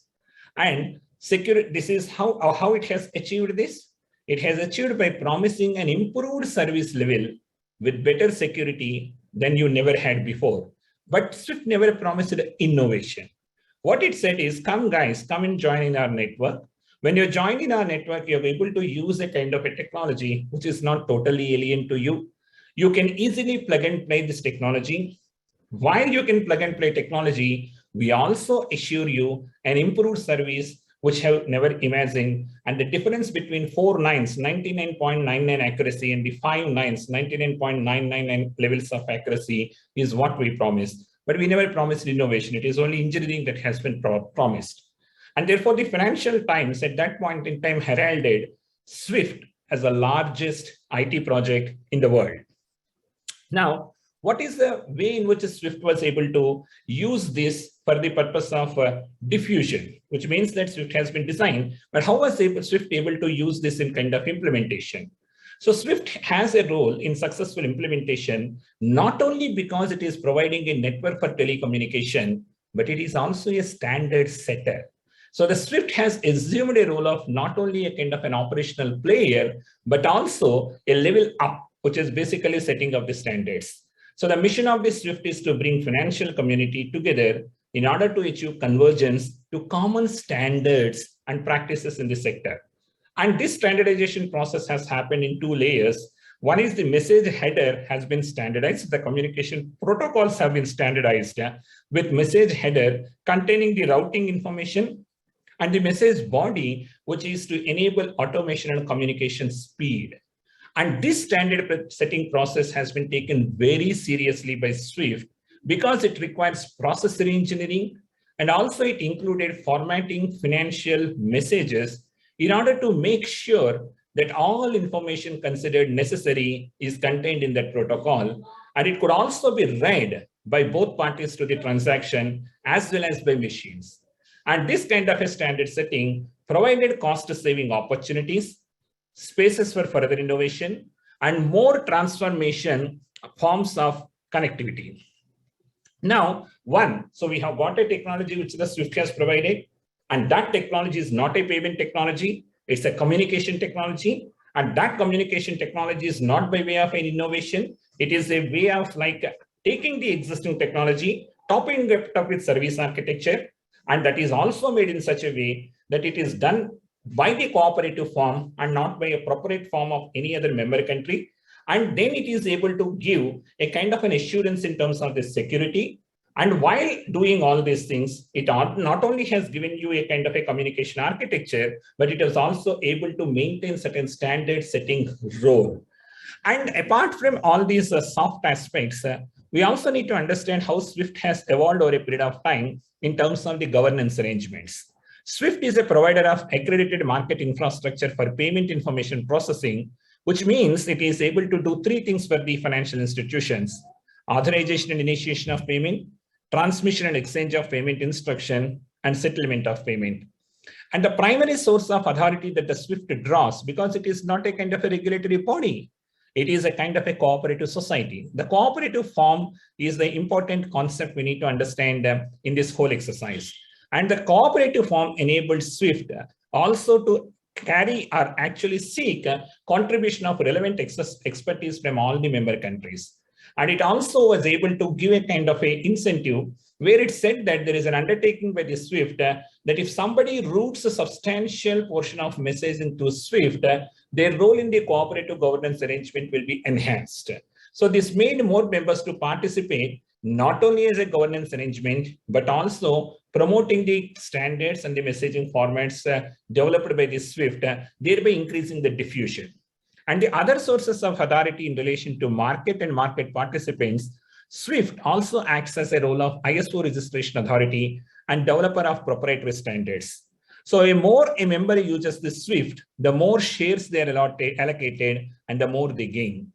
And while it is a cooperative form, over a period of time, the advantages that the SWIFT has provided in terms of developing the standards, developing the communication protocols, diffusion, made SWIFT as a kind of a systematically important intermediary. And therefore, it has been subject to regulatory oversight by central banks and other national and international banking authorities over a period of time, starting with G10 country central banks acting as a joint overseers, and also maintaining an open dialogue with SWIFT. And this SWIFT Oversight Forum has been constituted for oversight activities by the central banks led by the National Bank of Belgium. And while that has given the cooperative firm some sort of while it is a self-regulatory organization, it also has got a clout of an international standard because most of the central banks agreed to use this cooperative firm for the purposes of cross-border communication architecture. And then the contribution of the SWIFT is also to act as a central forum for a worldwide community of practitioners. How does SWIFT do? SWIFT does it through CBDC. CBDC is the SWIFT International Banking Operations Seminar, which is SWIFT organization every year. And I think every year it has been organized with par excellence that internationally people look forward to whatever the latest technologies and whatever the latest happenings in the cross-border communication and payment. They would love to look and learn from this seminar. And it has its fair share of interesting stories. When CBDC has been organized in 1989, they have invited the German computer hacker to come and speak at the seminar to make sure that the participants understand how secure the SWIFT architecture has been. And that confidence goes in a long way in terms of its diffusion. SWIFT also has been shaken up. The CBDC operating seminar has also, CBDC has also been shaken up by two of the historical events like the IRA bomb attack that has happened where SWIFT CBDC conference is to take place in 1985. And also, in 2001, the terrorist attacks have also shaken up the CBDC seminar activities. But the activities have always happened. And that is how people internationally look forward for this CBDC and try to learn from whatever are the latest happenings. And the diligence with which the SWIFT has arranged all these things goes in a long way to show that people really are looking forward to some kind of a contribution, not about the technology, not about the standards from the SWIFT. So let me conclude. Why am I saying all these things in the BRICS CBDC Cooperation seminar? So what I wanted to say is that while we are all good in terms of discussing about the regional trade integration, we are good in terms of making sure that our BRICS cooperation also should come out with a CBDC, but we are also, I think, missing some important softer aspects. How do we make sure that these all succeed? And for this purpose, we have to go to the root cause of how the evolution of SWIFT has happened. Because the evolution of the SWIFT and the way it has come to the current stage is not being studied by many. We are only focusing upon the failures of the SWIFT. We are only focusing upon the way the SWIFT has been marginalized to certain countries. And we are only focusing in terms of the alternative innovations which can come and replace SWIFT. But we are not taking some good learnings that we can have from SWIFT. And what are the good learnings which are relevant in our BRICS CBDC context? We should not only focus on technology, but also on people and process. So we're always having technology, but we are not identifying the real people who should make work this BRICS CBDC cooperation. I think that is the first recommendation I would like to have. Basically, who are the people who will come together to make people from central banks, people from industry, people from finance ministries. So all are the key people who have to come together, not the focus only on technology. The second recommendation is focus not only on institution. We're always focusing on an institution, but also on cooperation. So how can you create cooperation in a manner that encourages competition? So while we can create institution like a kind of a free trade agreement or a kind of a regional trade integration, but how does that promote a competitive cooperation is the second focus area we need to work on. Third, focus not only on functionality. We're good in terms of having protocols of the central bank digital currencies, but also we also need to focus on scalability, how scalable they are, and interoperability. I think David Ben has spoken about this because each country's central bank has their own design. But to what extent a CBDC of the BRICS nations should be interoperable in a scalable way? So not only in terms of functionality, because each country's way of designing the CBDC is going to be different, but how are we going to achieve interoperability in the way SWIFT has achieved? Any kind of a standard that the SWIFT has come out, it is interoperable with the several designs of several banks in the world. There are almost like 200 countries, but each of these 200 countries are able to use the SWIFT in a seamless manner. How are they able to do that? Because the standards developed by the SWIFT are scalable, interoperable, easy to plug and play. Do we have something similar for the BRICS CBDC in horizon? I doubt. So we need to focus in terms of not only functionality, but also scalability and interoperability criteria. And we should not only focus on infrastructure, but also on standard setting. So we are saying that, okay, we are going to create this infrastructure. This is how the CBDC works. But what are the different standards that we need to focus upon? We have been fortunate enough in terms of working with David Wen. In ITU, there is some sort of standard setting work is happening, but that is again a global context. If you're going to talk about BRICS integration, so what are the standard settings that the BRICS countries would love to have for their own regional integration is a complementary study apart from making CBD infrastructure as a research focus. Finally, we should not only focus on design, but also to make sure diffusion. So design is basically that we can have the way in which the CBDC can be articulated, but how do you diffuse that? How do you make sure that this design is actually used by the people is an important area we need to all focus upon. So I think these are all these soft aspects I wanted to touch upon. While we can have our own challenges in terms of the SWIFT, while we have our own ideas about the way in which the SWIFT has been used in recent times, that is one part of the story. There is a good part of the story which we can take from SWIFT, and that good part of the story is essential for our journey when we have to come out with an alternative payment which is acceptable for the BRICS countries. And I hope this discussion and presentation stimulates some of the thoughts in this direction, and I'm happy to contribute in this area. Thank you, Dr. Jaya. Thank you all participants. I think this is something insightful to you all. Thank you.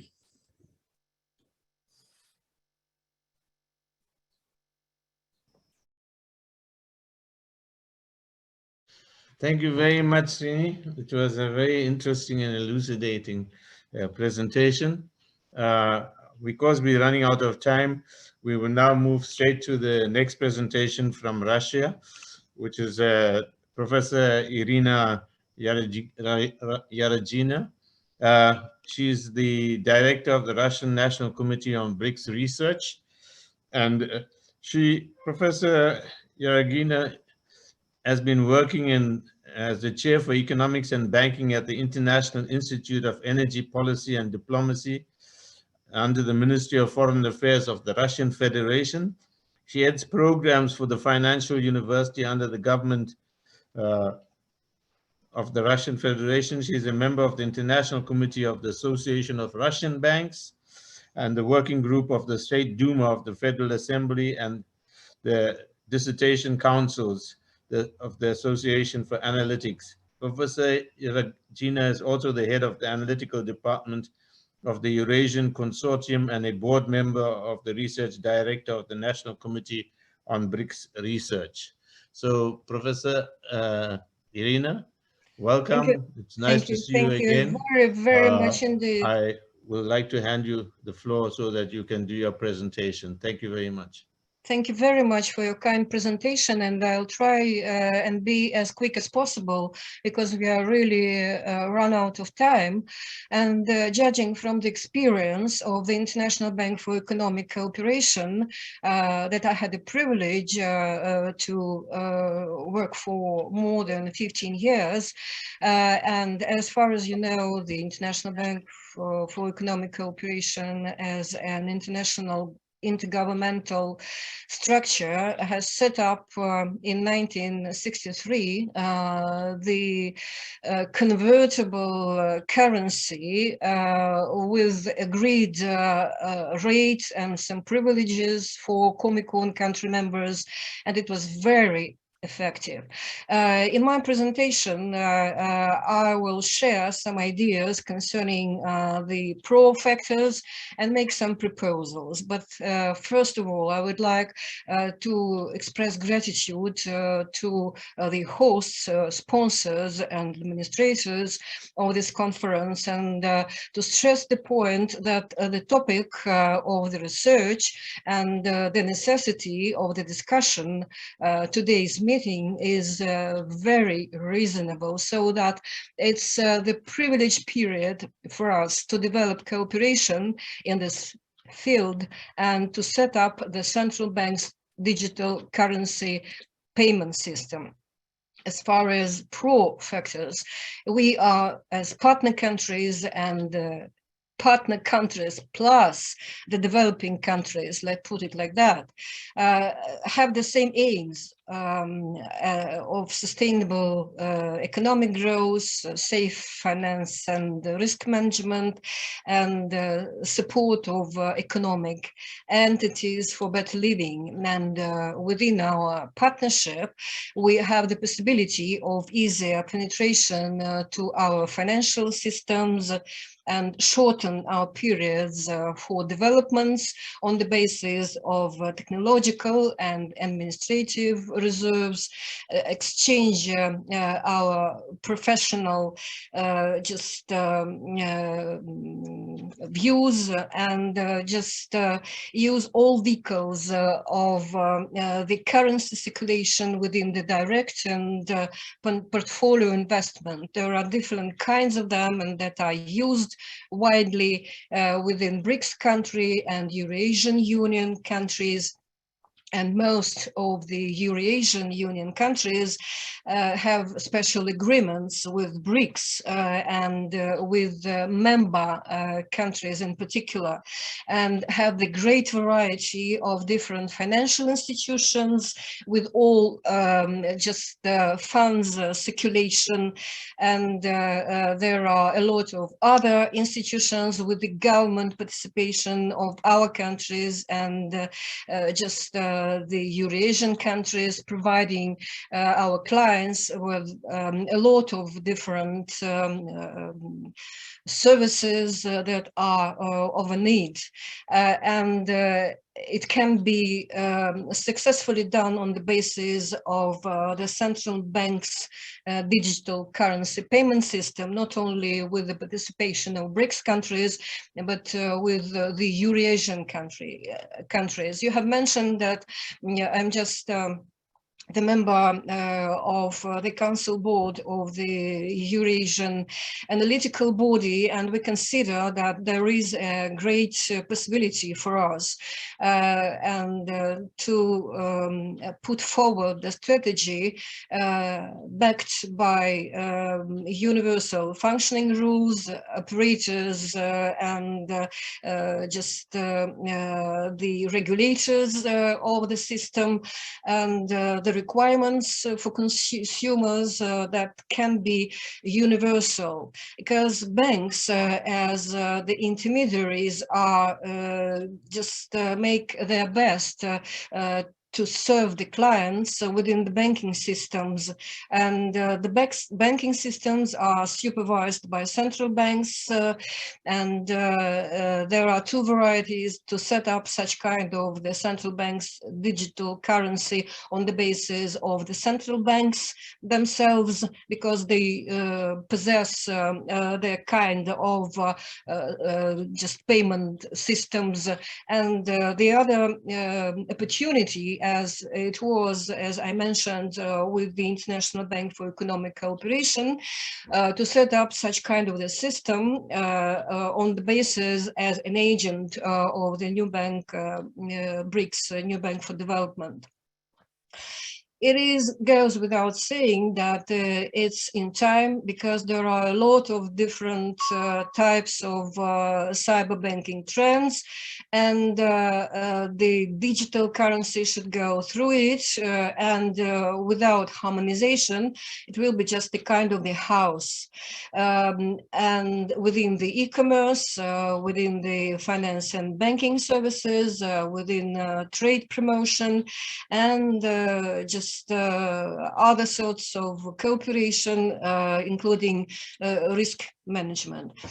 We consider that harmonization of the relations within the bank's systems and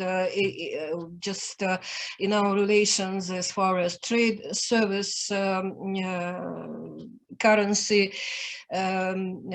system, the harmonization should go through several just the main trends within the market structure and environment, within the operation procedures, financial reporting, and financial supervision.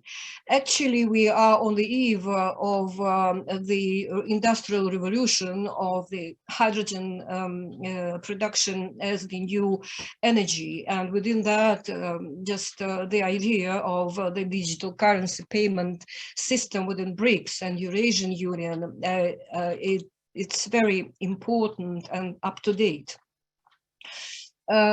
As far as new challenges, it's worthwhile mentioning that the establishment of the digital currency payment system just within some pilot projects in some just definite branches, strategic branches of the economy of our countries, just from the very beginning to start up and just to see how it will work. Because generally speaking, the central banks, as I have mentioned, have the payment systems. It can be the variety, the agreed harmonized structure of our relations, and just the implementation of such kind of pilot projects can just show the results and give the possibility just to think about the single BRICS convertible currency. Within the projects of public-private partnership with priorities and just taking into consideration the prerequisites for national currency securation. It's just the economic demand, and we are developing our trade relations, and the different other spheres are open for our cooperation, and the ability of the national currency to perform as the money abroad with its payments, savings, exchange base, etc., is just growing, and gives us just the idea that it will pass smoothly if we have not only the political will but also the technical background.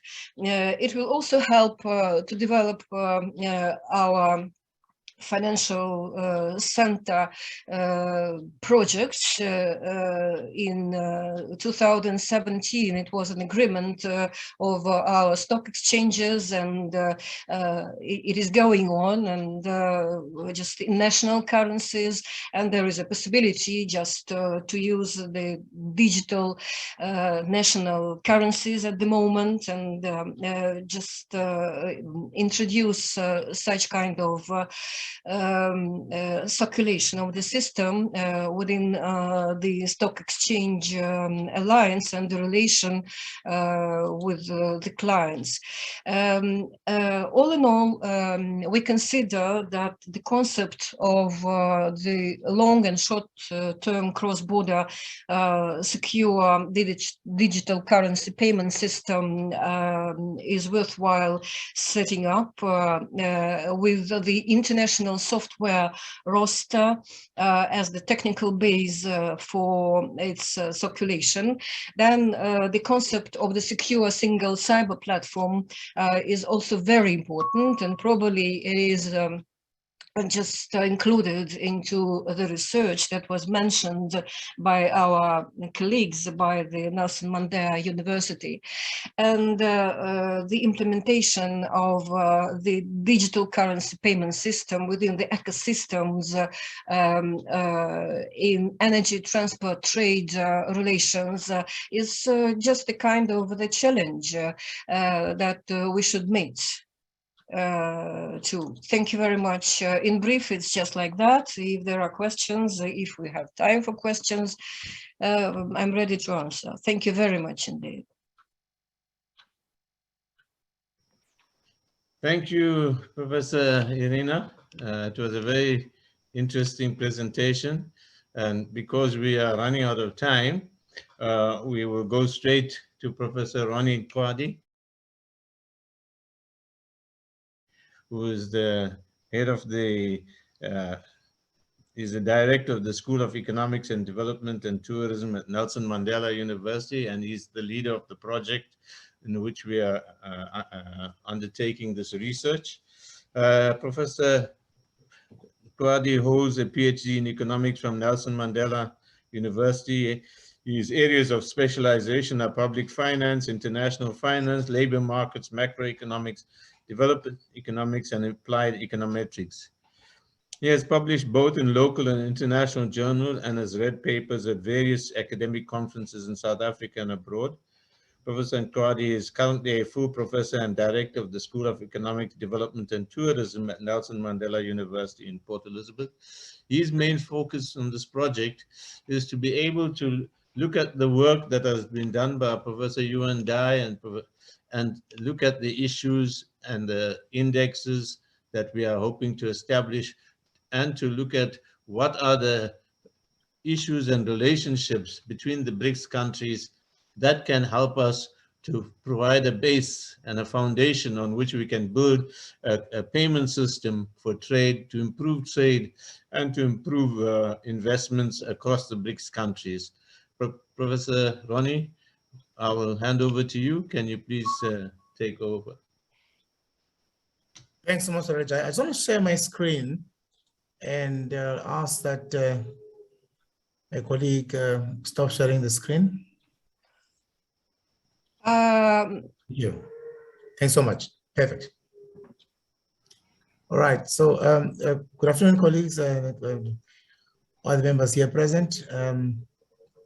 Just want to share my screen quickly.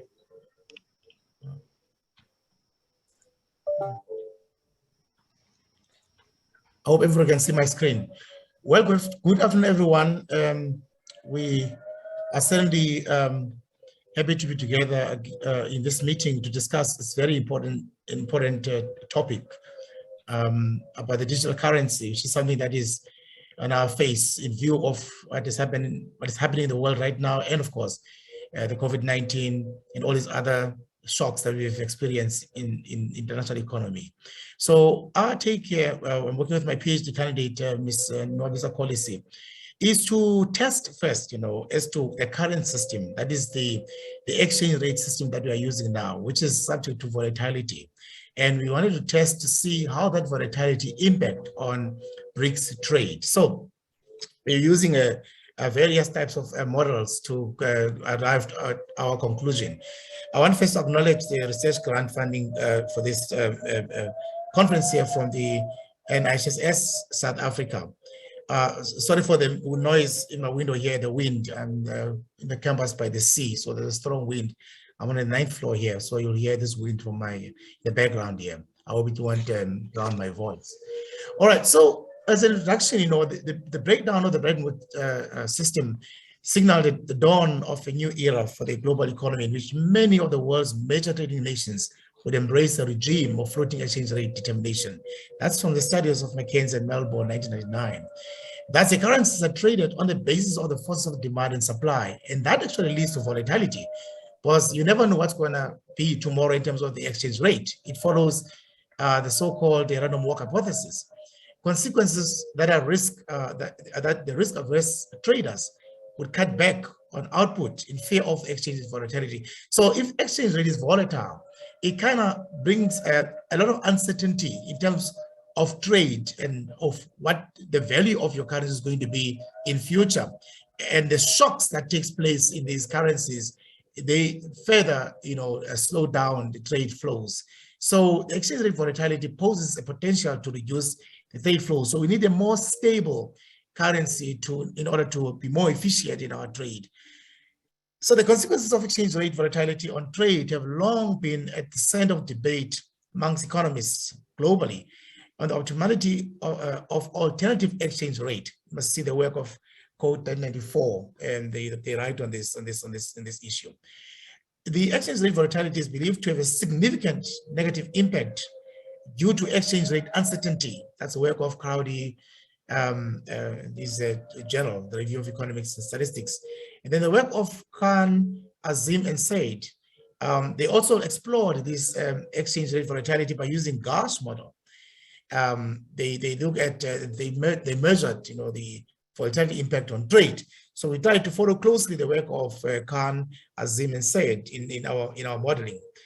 So what is the aim of the study? The aim of the study is a huge study. So our part here is to assess the impact of exchange rate volatility on BRICS trade flows. We follow the work of Khan, AJ, Azim, and Syed. We make use of GASH-11 model to test for the volatility in the BRICS currencies. We also make use of a nonlinear quintal regression to detect the impact of trade flows in BRICS economies. We then incorporate the ARDL model, autoregressive distributive lags model, to substantiate the quintal regression results and also to capture the long run and short run effects. And I hope my student who is present in this meeting will be able to maybe make a few minutes comment on that ARDL. We were doubting because of the time limit here to include that. Nonetheless, if time permits, yes, we will have an opportunity to hear. And the data sources, we got daily exchange rates of the 5 BRICS countries. And we got this data from the Federal Reserve Economic Data Daily Exchange Rates, UNITED, World Bank, and the IMF. That's where we source our data. So we also use, as I said, the GASH model, GASH-11. It is a statistical model that can be used to analyze a number of different types of financial data. For instance, macroeconomic data. Financial institutions typically use this model to estimate the volatility of returns to stock, bonds, and market indices. So therefore, we use the GASH-11 model. And then the quintal regression that we use as to check the impact on trade is an extension of a standard linear regression, which estimates a conditional median of the outcome variable and can be used when assumptions of linear regression do not meet. So we do not want to assume that the relationship between exchange rate volatility and trade is a linear one. Hence, we use this quintal regression. And of course, with the ARDL, then it completes our triangulation to validate our results in this model.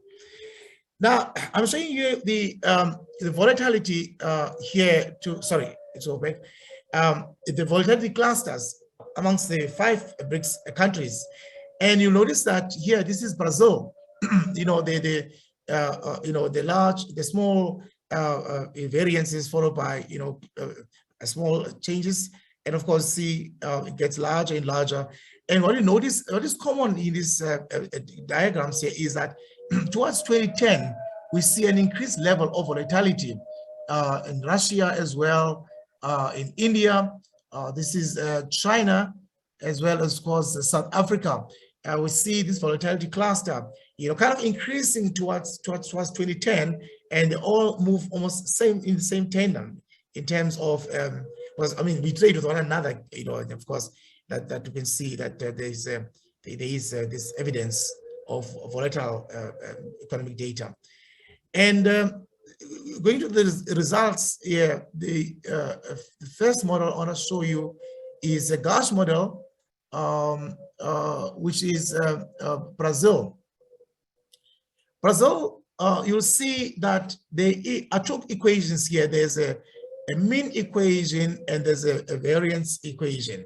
And the mean equation coefficient is positive and significant, meaning that the exchange rate of yesterday has a predictive power for exchange rate today. And you see that by the significant p-value. And then the variance equation, you see both the arch and the GASH term are positive and significant. And if you look at on the right here, the null hypothesis of arch effect is rejected and shows that there is arch effect in this series. And if you look at the mean equation here, your variance equation, we have both arch and GASH terms which are positive and significant at 1% level.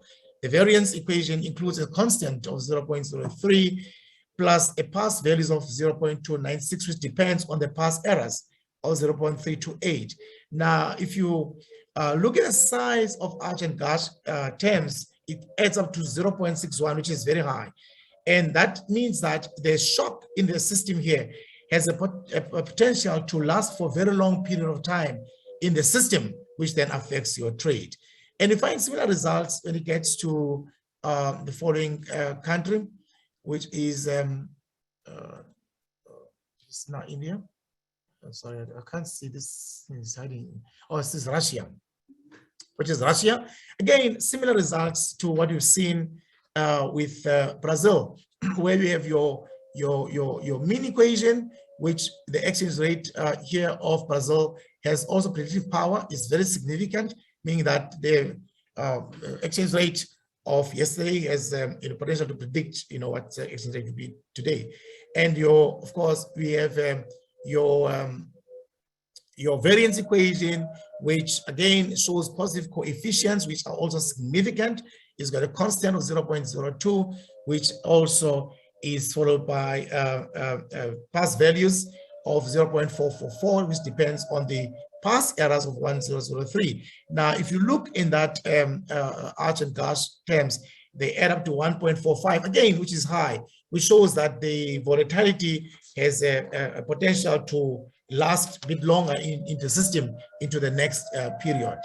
The next one is India. Again, similar results in the previous one, where you've got your mean equation, which is positive and significant, meaning that you can predict, the previous period has got an influence on the price on the exchange rate today, and your conditional equation shows that the constant of 0.003 with the past values of 0.88, which depends on the past errors of 0.08. Again, that gives us the size of gauge and arch term to be 0.97, which is again high, meaning that the shock in the system remains also for extended period. And the next country is China. Same results here, not have to repeat myself, but again, you find that the size of arch and gauge here is 0.99. If you look in the variance equation, which again shows that the shock can last for longer periods in the system, the volatility, in fact, size of volatility. And of course, again, you can see that the previous period does predict the next period in terms of your mean equation exchange rate there, which is positive and also very significant. So again, it gives evidence of the presence of volatility in the exchange rate using daily rates, daily exchange rates. And of course, the last one is South Africa. Again, we reject the null of no arch effect, and of course conclude that there is arch effect here. And of course, exchange rate again in your mean equation as a positive value, and it's got so significant, meaning again it's got predictive power, with your variance equation having positive coefficients, very significant at 1% level. It's got a constant of 4.55, and of course 0.00455, and of course it's got your gauge term, which is 0.92 based on its previous errors of 0.07. But the size here of the shock is 0.99 again, which is high, and that means that the shock has a tendency to last for longer periods, this volatility in the system. Now, if you look in the distribution of these frequencies, it is leptokurtic with a fat tail, which is idea of the financial data, and again gives evidence of volatility. If you look in Brazil, look in Russia, and India, similar effect you get here. This is China, and you get, of course, depending on the severity of volatility in terms of the series. South Africa again displays leptokurtic distribution of the series, meaning that there's evidence of volatility shocks in the system. Now, the interest in our inquiry was, how does this volatility then affect trade? So we split trade into terms of exports and imports to avoid the negative values. So we took exports on its own, and I've got all 5 countries here. We have Brazil. You can see here using quintile regression that as you intensify volatility in high quintiles, it has a tendency to behave negatively. Your exports in Brazil, in high quintiles, and Russia again, you get the same evidence of a negative impact in terms of its volatility, except for India and of course China. There seems to be kind of a little positive impact here in terms of their exports in this volatility here. And then India again, similar to Brazil, Russia, India again is got a downward nosedive in terms of exports as a result of volatility. And then the next one is looking at imports. As I said, that we have to split these two rather than looking at the balance, trade balance. We have to split these two so that we can avoid these negative values.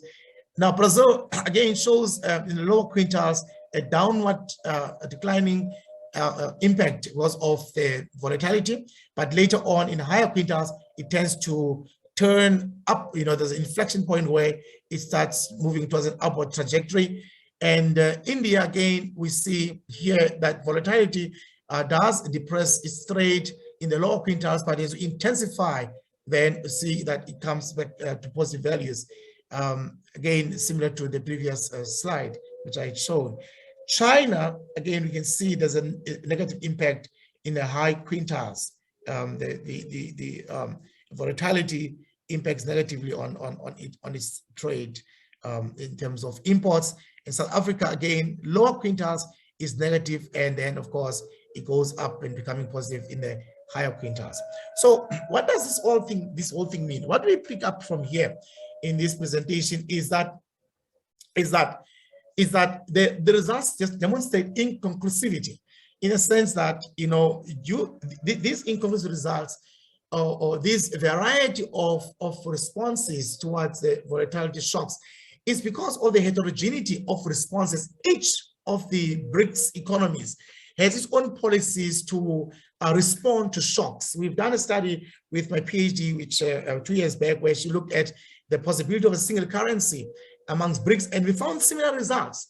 The heterogeneity of responses in terms of shocks is still different. Each country's got its own way of responding. Hence, we find that also the impact in terms of this volatility seems to be impacting a bit and differently in various countries. What we can take home with us is that irrespective of this, the results overall suggest that the exchange rate volatility has undesirable consequences on trade.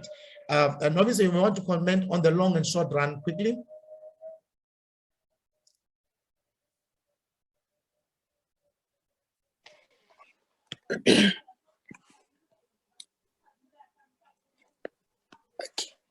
Good afternoon.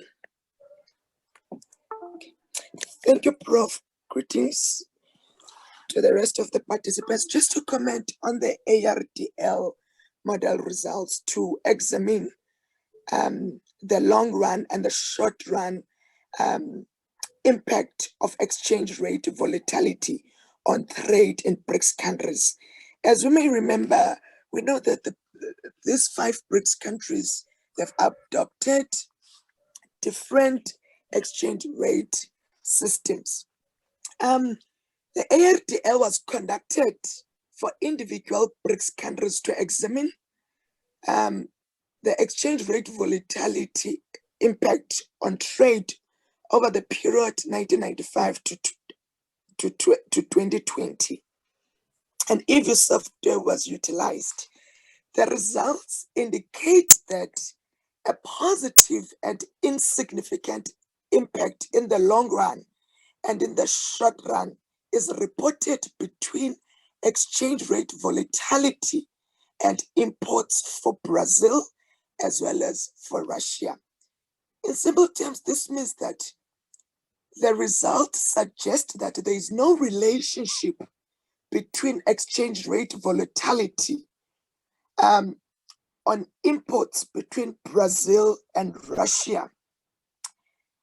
In addition, when we examined the impact of exchange rate volatility on trade, as Prof. might have mentioned, that we first examined imports. After that, we also ran estimation on exports. So the results indicate that a negative and significant impact on imports in the long run is reported in China, as well as a short run and insignificant impact on imports in India is reported. And to touch base with China, the results reveal that a positive and insignificant relationship between exchange rate volatility and exports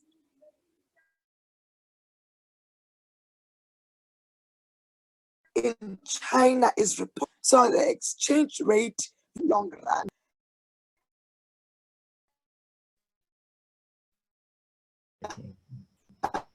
And Robisi, Kolisi, you are breaking up. So maybe we can just conclude there a little bit, because we are running out of time as well, and we need to get the next speaker in.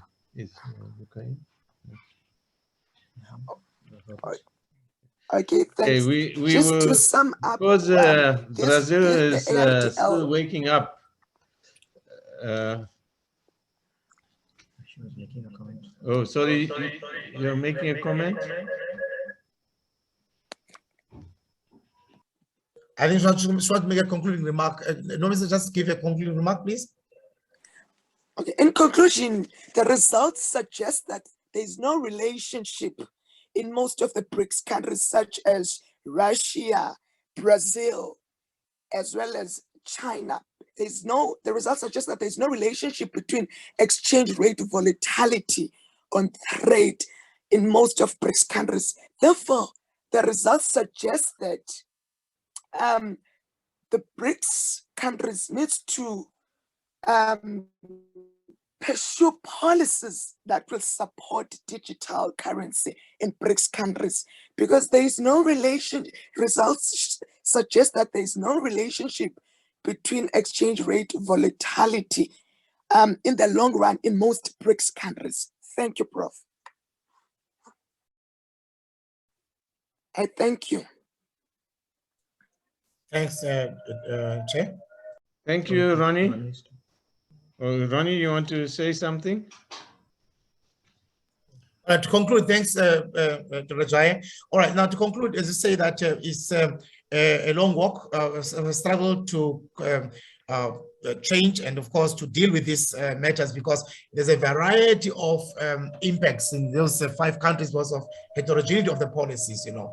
So, albeit we're saying that despite all these findings, we still say that the exchange volatility has undesirable consequences in terms of predicting what exchange rate will be tomorrow, and it slows down trade. Thanks, Dr. Jaya. Thank you, Professor Ronnie.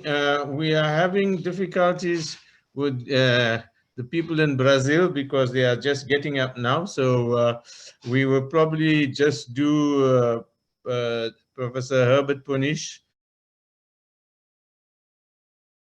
who was a former senior economist at the BIS, the Bank of International Settlements, and he's now senior fellow at Zheijang University, Academy of Internet Finance. Herbert, are you available? I'm ready, yes, willing and ready. Okay. But there have been so many distinguished... Can you unmute? Okay. I did unmute. Can you hear me? Yes, we can hear you. Yes. And Herbert Punish is a senior research fellow at Zheijang University's Academy for Internet Finance and former senior economist at the Bank of International Settlements. Herbert has accumulated a wide range of experiences on international level, working as a senior economist for various international organizations such as the BIS, IMF, OECD, and the Asian Development Bank, as well as on a national level working as an economist for the Austrian National Bank. He is intimately familiar with the analysis of banking systems and financial markets. Over a long career, he has kept abreast of innovations in the financial markets, the impact on systemic financial stability. He organized over 100 workshops and seminars on these topics for central banks in various parts of the world, Latin America, Middle East, and Africa, in Eastern Europe and the former Soviet Union, and finally in Southeast Asia, as well as the Far East, in particular in China. In addition, he set up a virtual organization, the EBIS, where documents and holds discussions on these issues and are posted for central banks, and regulatory authorities. Herbert and I sit on the International Monetary Institute at the Renmin University in China, and we also sit together at the Academy for International Finance at Zheijang University. Herbert, I'll hand you over, and you can. Do you have a slide presentation? No, I don't have a slide presentation. And I make my comments short because, come on, there have been so many distinguished speakers, so many issues have been raised, and all I will do is point to my paper.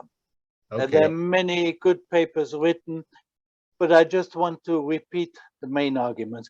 By the way, we sit together on those various committees, but at the moment we sit at home. And I'm sitting physically in Kazakhstan. But let me, I want to address two things. First of all, improving cross-border payments. We are not there yet. And CBDC is one instrument. But I want to keep those two things separate. It doesn't mean that once we have CBDCs, we have cross-border. There's a lot of work between the two.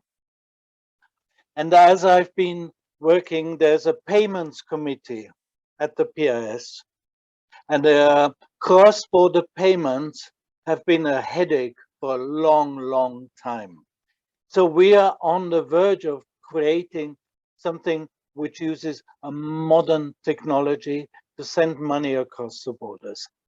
And I want to follow up on two previous speakers. Leslie's one, who pointed out the concerns over introducing CBDC, but those are the concerns of a domestic concerns of domestic CBDC. And there's concern over cross-border, and this is what I'm going to address now. And I also want to follow up on Srinivas, who gave you an eulogy of SWIFT. And he basically said everything there was, and SWIFT, of course, is the main pillar for cross-border payments. And I wanted to just add one figure. SWIFT sends messages for $5 trillion a day. $5 trillion. The GDP of the world is about 70, 80 trillion. So 5 trillion every day, you work that out. So I want to add 2 points of view. First of all, the cross-border of CBDG. And secondly, an organization which hasn't been mentioned is the Financial Stability Board. I allow myself to address both those organizations. So the BS has done a lot of work on cross-border CBDC. I just want to remind you that in order to link CBDCs across border, you have 3 criteria. The technology, it's like the piping. Imagine you have 2 different systems with pipes, size, pressure, whatever, and you want to link those. Now you have a technical challenge, number 1. Number 2, you have a legal challenge because all legal systems are different. And the third one is the participation criteria. Because this cannot be done by technology. Know your client. Who is allowed to participate in a cross-border system varies from country to country. There's no common standards. Okay, in the West, we say we don't want crooks. We don't want people dealing with narcotics, guns, blah, blah, blah, to participate in the international payment system. So that's know your clients. But there's national differences, who is acceptable and who is not acceptable. This is one of the areas where technology cannot help us much. To decide who can get in and who is not allowed to get in. Then the second one, where technology doesn't help much, is foreign exchange control. because one country says this transaction is not allowed. But again, you declare that as export or import, but it's a hidden capital flow. So how can you have an international agreement which transactions are allowed and which transactions are not allowed? And the other thing is, I think the previous speaker was talking about the volatility in the foreign exchange market. The foreign exchange market is the biggest financial market in the world. A daily, that was the last survey in 2019, a daily turnover of 6.6 trillion. Foreign exchange changing hands. And this market is highly technical. Basically, it's computers dealing with each other in the 10th digit automatically, computer initiated trading, but behind the foreign transactions, foreign exchange transactions, there's demand and supply of foreign exchange. So it's people driving the foreign exchange market. The computers add the froth. I want to remind you, because there's no other BRICS speaker, they have a cross-border CBDC projects at the moment.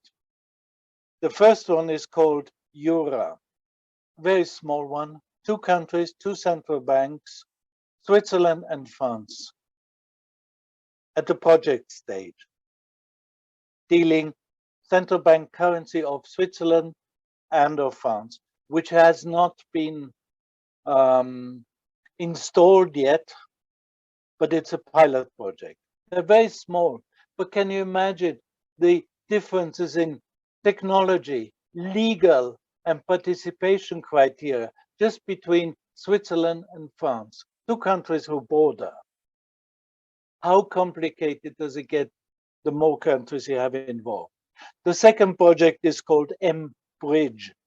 It's run from the BRICS Innovation Hub in Hong Kong. And the 4 digital currencies are going to be the Chinese renminbi, the Hong Kong dollar, the United Arab Emirates Rial, and the last one is Thailand Baht. So those 4 currencies are going to be tied together in a project called M-Bridge. And look at that in detail, all the technical requirements, the legal requirements, and the participation requirements, just 4 currencies. And the last one, which was also mentioned earlier, is called Dunbar, because the South African rand is in there. So the South African Reserve Bank is already in a project joining a potential CBDC with others like Australia, United Arab Emirates, and I think a couple more countries are in there. So look out for those projects, the technical harmonization, the legal harmonization, and the participation. Now, the job of the Financial Stability Board, it's in my article. They have a roadmap for enhancing cross-border payments. The Financial Stability Board is there to highlight gaps in the global financial system and to make proposals how to fill those gaps. So the Financial Stability Board, which is also housed at the BRICS, has come up as a mandate from the G20 to produce an efficient cross-border payment system. And look at their website, there's a roadmap in there for the G20. They have proposed it for the G20. And as the BRICS are part of the G20, I think all those steps, there's a focus area, A, B, C, D, and it goes on. For example, messaging format, the ISO 222 is in there. The application programming interface, API protocols for data exchange is in there in the roadmap. So basically you have all that. And in the last part of this roadmap, you have the CBDC. And may I remind you that the project of cross-border payments much bigger than a CBDC. And we have a solution which works reasonably well, which also hasn't been mentioned, which is called the CLS, Continuously Linked Settlement Bank, which produces a risk-free, fast payment system, cross-border payment system. And how does it work? Because CLS books on its own books at the beginning.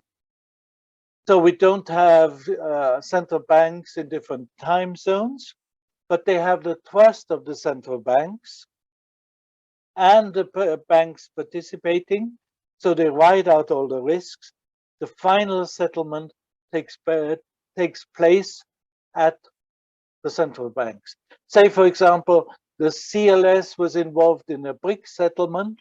They would settle between all the BRICS countries in their own books, and the final settlement will take place between the netting central banks of the different BRICS countries. So the cooperation within the CLS is a very good example how to improve the cross-border payments. But that's the first step, the cross-border payments. And then we bring in the CBDCs because, and let me finish with that, the final line, none of the CBDCs have come forward with a cross-border application. And none of them have involved the foreign exchange markets. And as I told you before, foreign exchange markets are huge, 6.6 trillion a day. And how to get a quote technically has not been solved with any technical issue like artificial intelligence or whatever. A quote is still a very personal quote because it's about the market expectation. We know the exchange rate at the end of business day, but you want to make a deal at 9 o'clock in the morning. Who the hell is going to stick out their neck and give you a low rate or a high rate? It depends on the expectations of market. So people come in here and they cannot be replaced by technology. So that would be my bottom line. Thank you very much for giving me a chance. And I hope this was stimulating. And if you like it, you can get my paper from the Secretariat. Thank you, Jaya, and thank you to all the participants. Thank you, Herbert. That was a very interesting and short presentation. Now we will have, finally, we have Professor Luca Belli from Brazil. Welcome, Luca. It's nice to see you. And we thought you were still sleeping, but I guess you had to get up early today. Professor Luca Belli is a professor at the law school at FGV and head of Center for Technology and Society at FGV. He's a director of Cyber BRICS. Luca Belli is a professor of Internet Governance and Regulation at FGV Law School, where he heads the Cyber BRICS project. He is also an associated professor at the Centre de Droit Public Comparé of Paris University. Luca's work is at the interface of law and technology, focusing primarily on internet access models, data protection, and digital platform regulations in the BRICS countries. Before joining FGV, Luca worked for the Council for Europe's Internet Governance Unit and over the past decade has authored and edited research outputs in English, French, Italian, Portuguese, and Spanish. Luca's work has been quoted by the Organization of American States report on freedom of expression, where they used by the CEO to elaborate the recommendations of the Committee of Ministers on Network Neutrality, and featured in the French telecoms regulator ARCEP report on the state of internet in 2018, among others. So I would like to hand you over to Professor Bailey, and welcome, and we hope to hear the BRICS. Now, BRICS is supposed to be the first, Brazil is supposed to be the first letter in BRICS, but unfortunately you are going to be the last. But we still have one more presentation from Mr. Chris Chetty. Thank you, Luca. Go ahead. Thank you, Jaya, for the kind introduction, and I apologize for being late. Unfortunately, the time difference coincides also with the moment my kids go to school, so I was running to the office to be in time, and fortunately I made it to be almost the last one, but still part of this very interesting and very important conversation.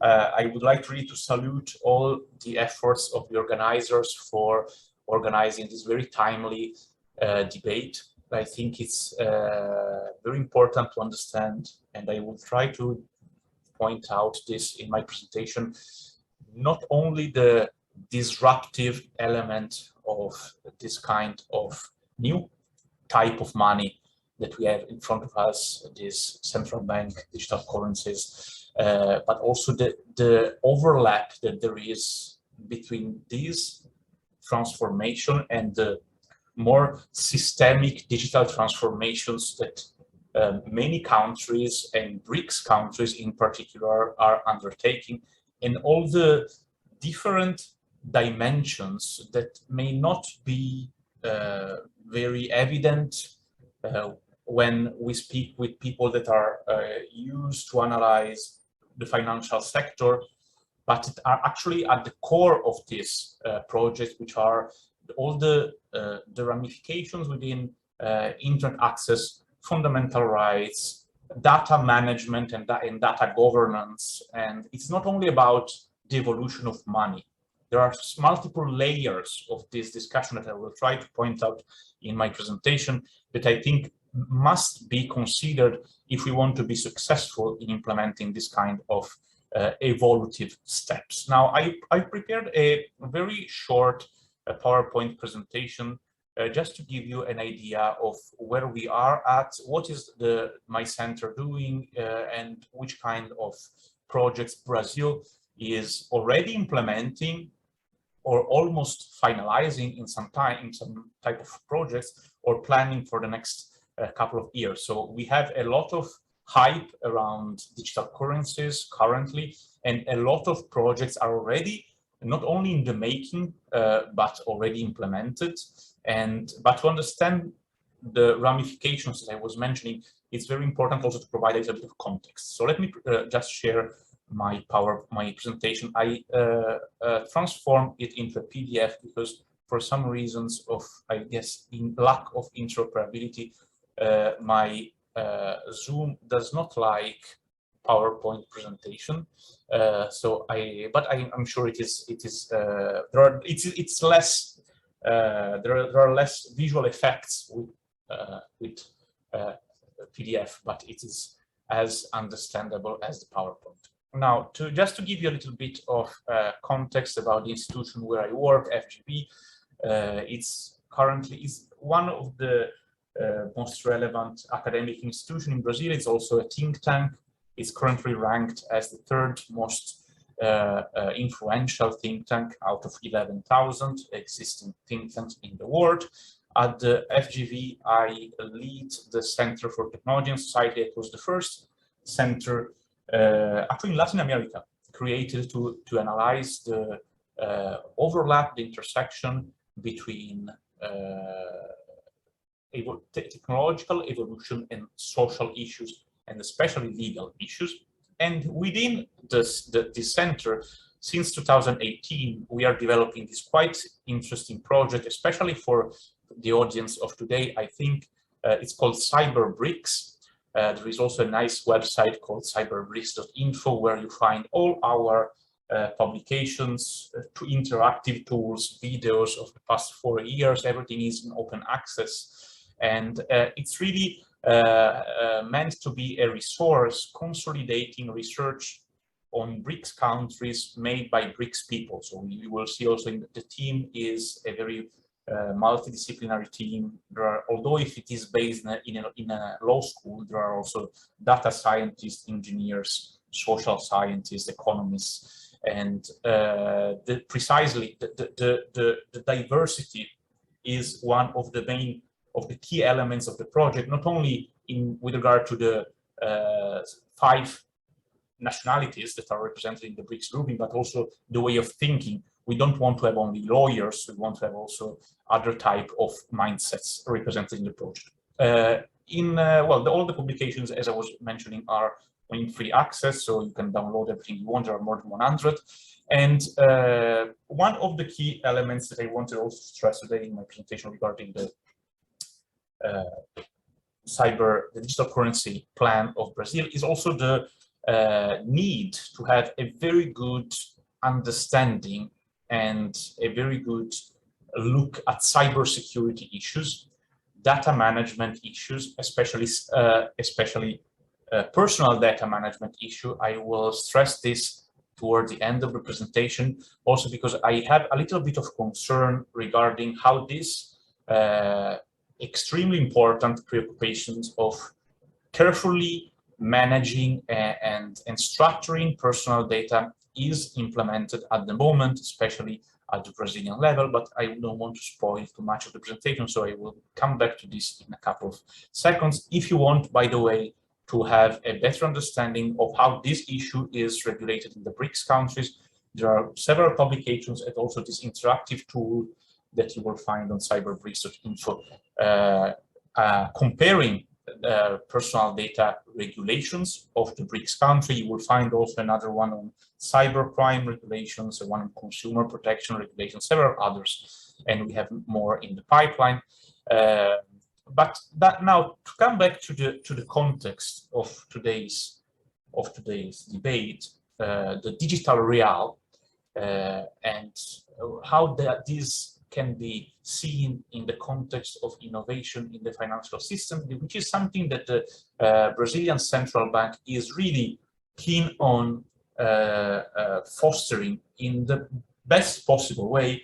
I think I will be a little bit critical today about what has been done, but the Brazilian Central Bank has really to be praised because there are some very smart people there doing some excellent job, and they are trying really to have a systemic view of how this revolution, more than an evolution in the financial system, can be shaped and steered. I'm not sure if you have already spoken today about BRICS, which is our new e-payment system that was introduced during the pandemics by the Brazilian Central Bank. Now it has been adopted with a very high percentage of usage by the Brazilian society, primarily due to the pandemic, where payments became essential.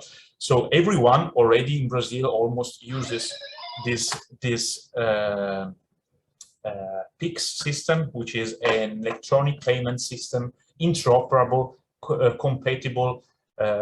If you use whatever kind of bank or any kind of intermediary, you will have the possibility to have this e-payments. And it is a public infrastructure, so this is also very important to note. I know that our Indian friends are very mindful about digital public goods. This BRICS is a very good example of a very good digital public good that represents, in my view, a first step towards what could be then a central bank digital currency. Why is it a first step? Because it is still a very basic system, the BRICS system, but it already gives us an understanding of how complex will be then to implement this kind of system, and what are the unexpected, also collateral kind of side effect that could happen. BRICS has been extremely useful for the Brazilian society, especially during the pandemic, but we have had several data leaks over the past months. Every person has a unique PIX key, which you can see as a very personal data, a sensitive data, and these data are managed by the various banks, of which PIX users are also customers. And there have been multiple data leakages of this very sensitive data over the past months. And this is a cause of concern for me, because I think more should have been done with regard to data protection. I will come to this in a couple of minutes.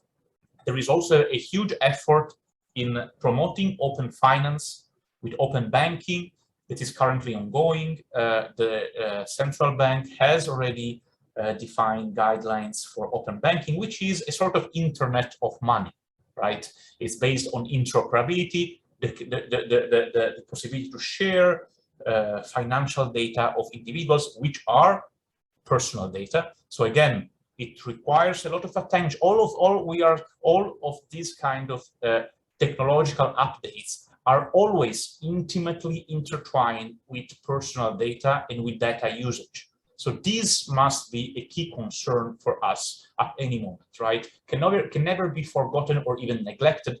Data governance and cybersecurity must be embedded from the very beginning to be successful, right? And then innovation in digital currency. This is the last step of this triad, if you want, of revolution in the financial system that is currently overseen by the Brazilian Central Bank. Now, what has been the timeline of the digital real, the digital real, this new digital currency that is now in the process of being not only studied but already tested? In 2021, the central bank issued some guidelines with some basic orientation on how this project should have been developed. Then it opened a very participatory discussion with stakeholders, which is a very key characteristics of any kind of digital policy making in Brazil.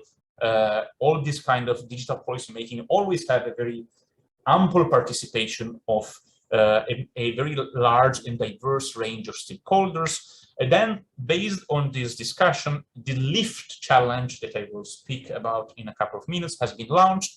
So it's a challenge to identify potential suitable partners that could start of developing proof of concept that then will be the basis for this new digital currency and its applications. In April, actually last week, the Brazilian Central Bank declared which were the project that had been selected out of more than 45, I think they were 47 potential candidates, nine businesses or consortia have been selected to develop various proof of concepts. They will need to deliver the results of their project by the end of this year in September, and as of 2023, this will be piloted. So a little bit, with a couple of years of delay, is pretty much what China has been doing some years ago. So starting with some projects, then pilots, and then large-scale implementation. We have seen, for instance, during the Olympics that the digital yuan in China has been a real success. That is what Brazil is aiming at replicating, right? Now, the guidelines that I was mentioning before are quite interesting because they define which are the main pillars of this project, this initiative. So first, it is clarifying that the digital currency must be considered as an extension of the fiat currency of the Brazilian real. Then the emission will be exclusively by the Brazilian Central Bank, although this is still something that may change. Custody and distribution by the payment system is defined also in the guidelines. The hope is to have not only online but also offline payments, and also to use these as a trigger for new business models. On the one hand, well, smart contracts is the most obvious example, but there is a huge importance paid by the Brazilian government, especially the current one, to Internet of Things, and especially what is now called Agriculture 5.0, meaning the implementation, the use of Internet of Things in rural areas, also to enhance efficiencies and also trigger new usages and new business model for to have a sort of empowerment and further development also of rural areas in Brazil that are currently not the most developed in Brazil. Now, the LIFT challenge I was mentioning before, here are the 9 contenders that have been chosen to develop the proof of concepts. You see, you have both banks, federation of banks, startups, foreign financial intermediaries, and also big tech like Microsoft. They are developing various applications that go from decentralized finance to transnational payments, microcredit for rural entrepreneurs, a very large array. I really invite you to check the LIFT Challenge website, which is also available in English. Now, to conclude, because I'm mindful also of time, what are the main challenges? I think that, again, let me reiterate, this initiative is fantastic. It's really something that gives an idea of how progressive and forward-looking Brazil can be, but there are some huge challenges here that must be considered if one wants to have a dimension of sustainability also in this project. First, it's obvious that at least 30 to 40% of Brazilian population does not have internet connection yet. Now, if you think about a digital currency that will be primarily used if you have internet access, and 30 to 40% of your population does not have internet access, you are implementing a project that a currency is essential for payment, right? Digital currency will be essential for payments. If you do not have universal connectivity as a basic funding elements, a basic precondition, it's hard to believe that this will be an inclusive finance and may exclude further those 30% of the Brazilian population that still does not have internet access. And this may be, the percentage may be higher in other countries like India, or if we speak about BRIC countries, lower in other countries, but no BRICS countries, like almost no country in the world, has universal internet access. So this is a key concern that must be addressed when also trying to develop a digital currency, because if you don't have internet access, it's very hard to use a digital currency. Data governance, I was mentioning it before, this is a key concern because digital payments and digital currencies create not only a new type of service, but they have a new layer of data collection on top of the financial service. Every transaction is registered. The way in which these transaction data and the data of each person using this are managed, are securely stored or not, is key for the success of the digital currency. Scalability, it is very hard, again, to think that people that don't have a smartphone will be able to use this. People that live in rural area and that don't have digital literacy will be able to use this properly. So we need to have a systemic thinking. This interoperability of applications, again, is a very important issue. If every application has different standards, it's very hard to have an harmonious system at the national level, even less at the international level. Lack of maturity, again, we are speaking about digital currencies, but it is not something that is already a mature field in any country in the world.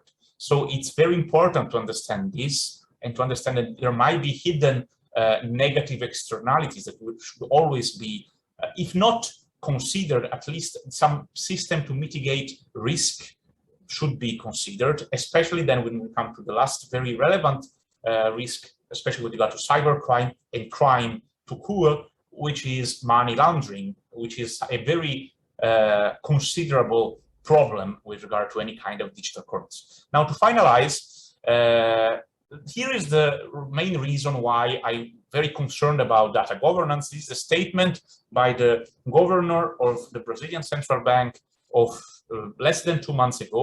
He, in an interview after one of the repeated data leakages involving BRICS data, he stated that data leaks will happen with some frequency, as this was something inevitable. This is not something inevitable. Of course, no digital product, no digital service is 100% secure. It is nearly impossible to have a secure, completely secure digital service or digital product, but you cannot simply state this will happen. We are sorry. It also because Brazil, as all other BRICS countries, includes in its current legislation specific obligations to treat data, especially personal data, in a secure way. You have here the screenshot of this interactive tool I mentioned before.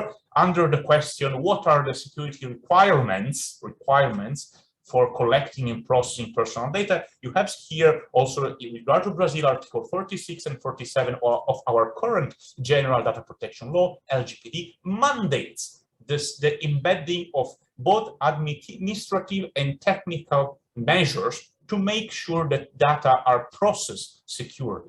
And the agents who do not implement such measures are responsible and are liable. So simply saying this will happen is really not something that infuses a lot of trust on how personal data will be governed. And also, I mean, this is, as I was mentioning before, it's an incredible opportunity to move forward, to have financial inclusion, and to enhance efficiencies, to improve services. So including this key concern of data protection, of data security from the beginning, embedding this from the very conceptualization until the implementation of the projects and of the services, it's key to be successful.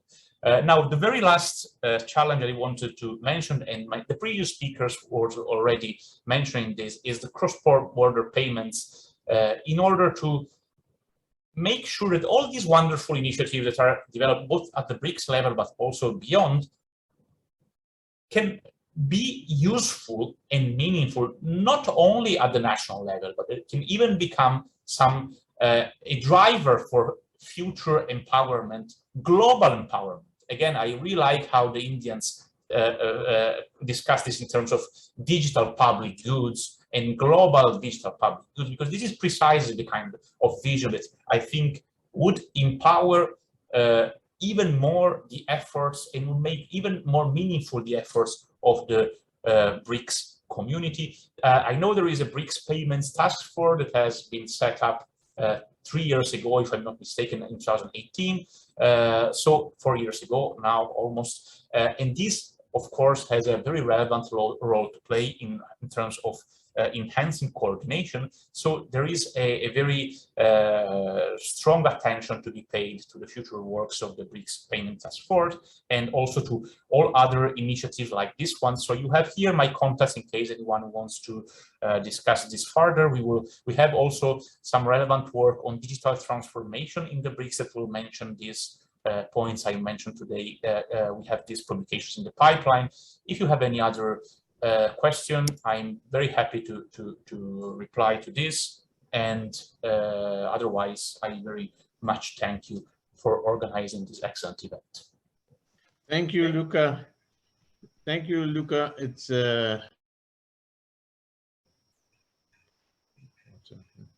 thank you, Luca. This is very interesting.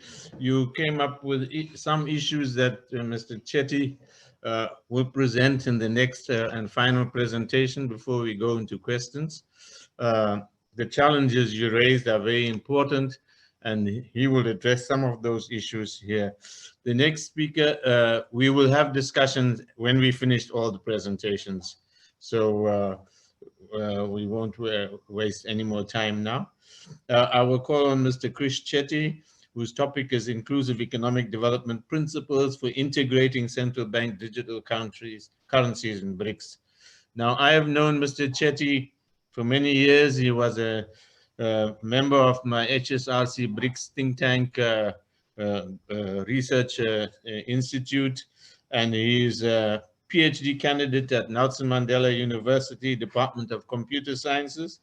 He is also a research manager at the Inclusive Economic Development Division of the Human Sciences Research Council. He holds a master's qualification in knowledge and information management from Stellenbosch University. His core research institutes lie in the social applications of innovative technologies that contribute to eradicating poverty, inequality, and unemployment. His work spans topics such as knowledge management, inequality, and digital inclusion. He previously worked in the HSRC's BRICS Research Center, representing the HSRC in South Africa and several BRICS economic events. You can go ahead, Krish, and we will listen to you. And after that, we will take some questions and brief discussion before we close with a vote of thanks. Thank you very much. Just mute. Thank you, Dr. Josie. Good afternoon, good morning, colleagues, wherever you may be in the world today. It's my great privilege to be sharing this presentation today. My contribution is going to focus on the design principles for CBDC policy to foster both cross-border integration, but also do so in a manner which drives inclusive economic development, firstly in the BRICS, and then perhaps more broadly as more countries are onboarded. We live in a world that faces multiple crises today.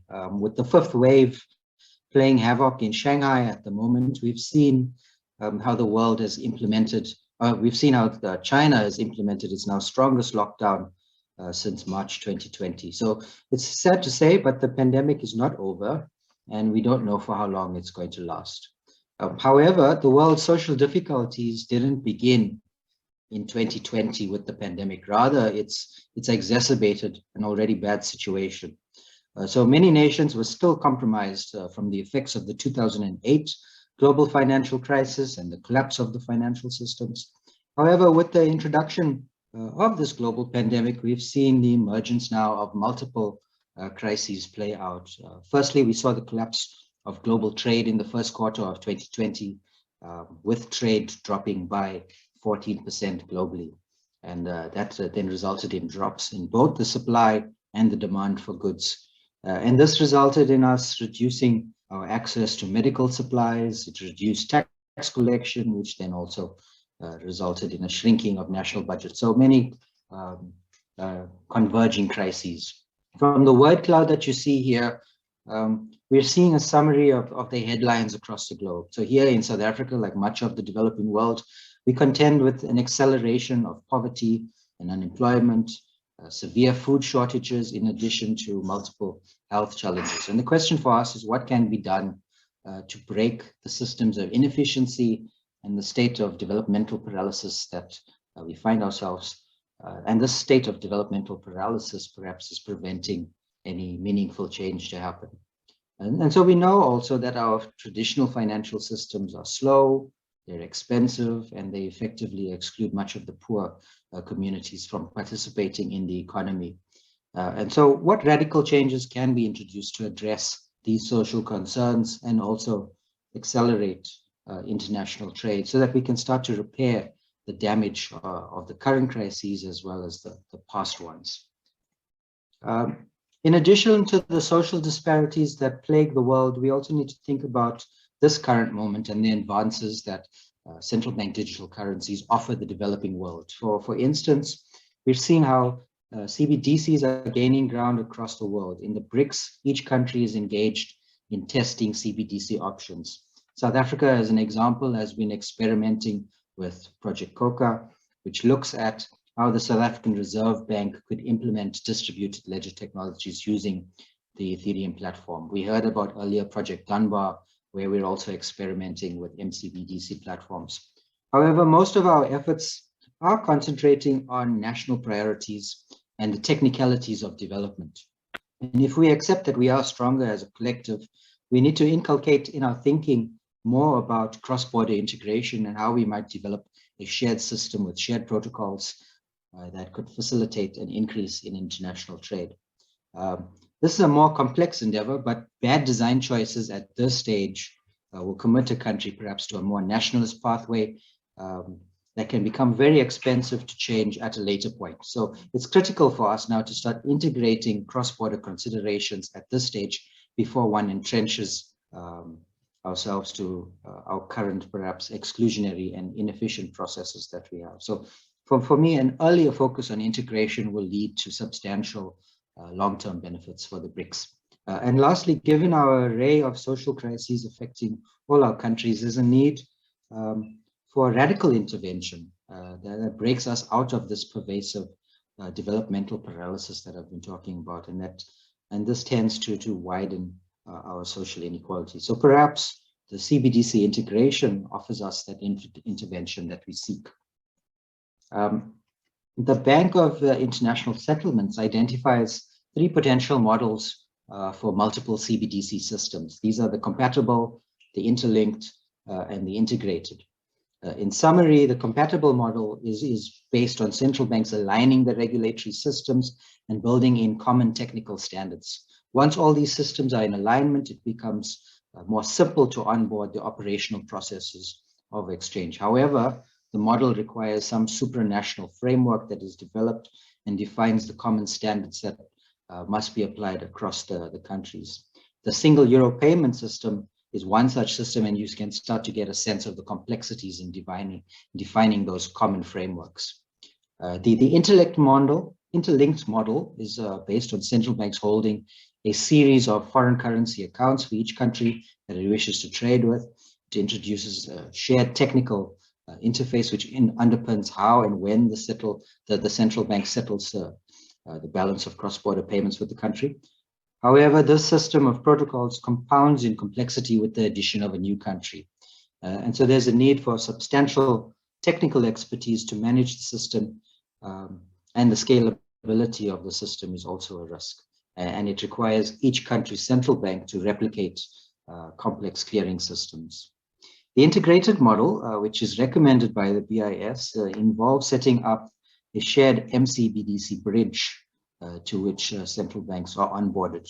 The central banks agree to the rules of exchange and the underlying technical requirements for their respective CBDCs. Here, the process of onboarding is much simpler because integration happens in one location and is not spread across every central bank as in the interlinked model. The downside of the system is that it requires central banks to relinquish some control over the governance arrangements and the infrastructure decisions implemented in the system. And relinquishing this control is the leading sticky point at this problem, as both governance and resilience of these systems is foundational for the stability of the country's economic and financial systems. One method to address this issue about relinquishing control is by unbundling the technology stack used in the MCBDC bridging platform.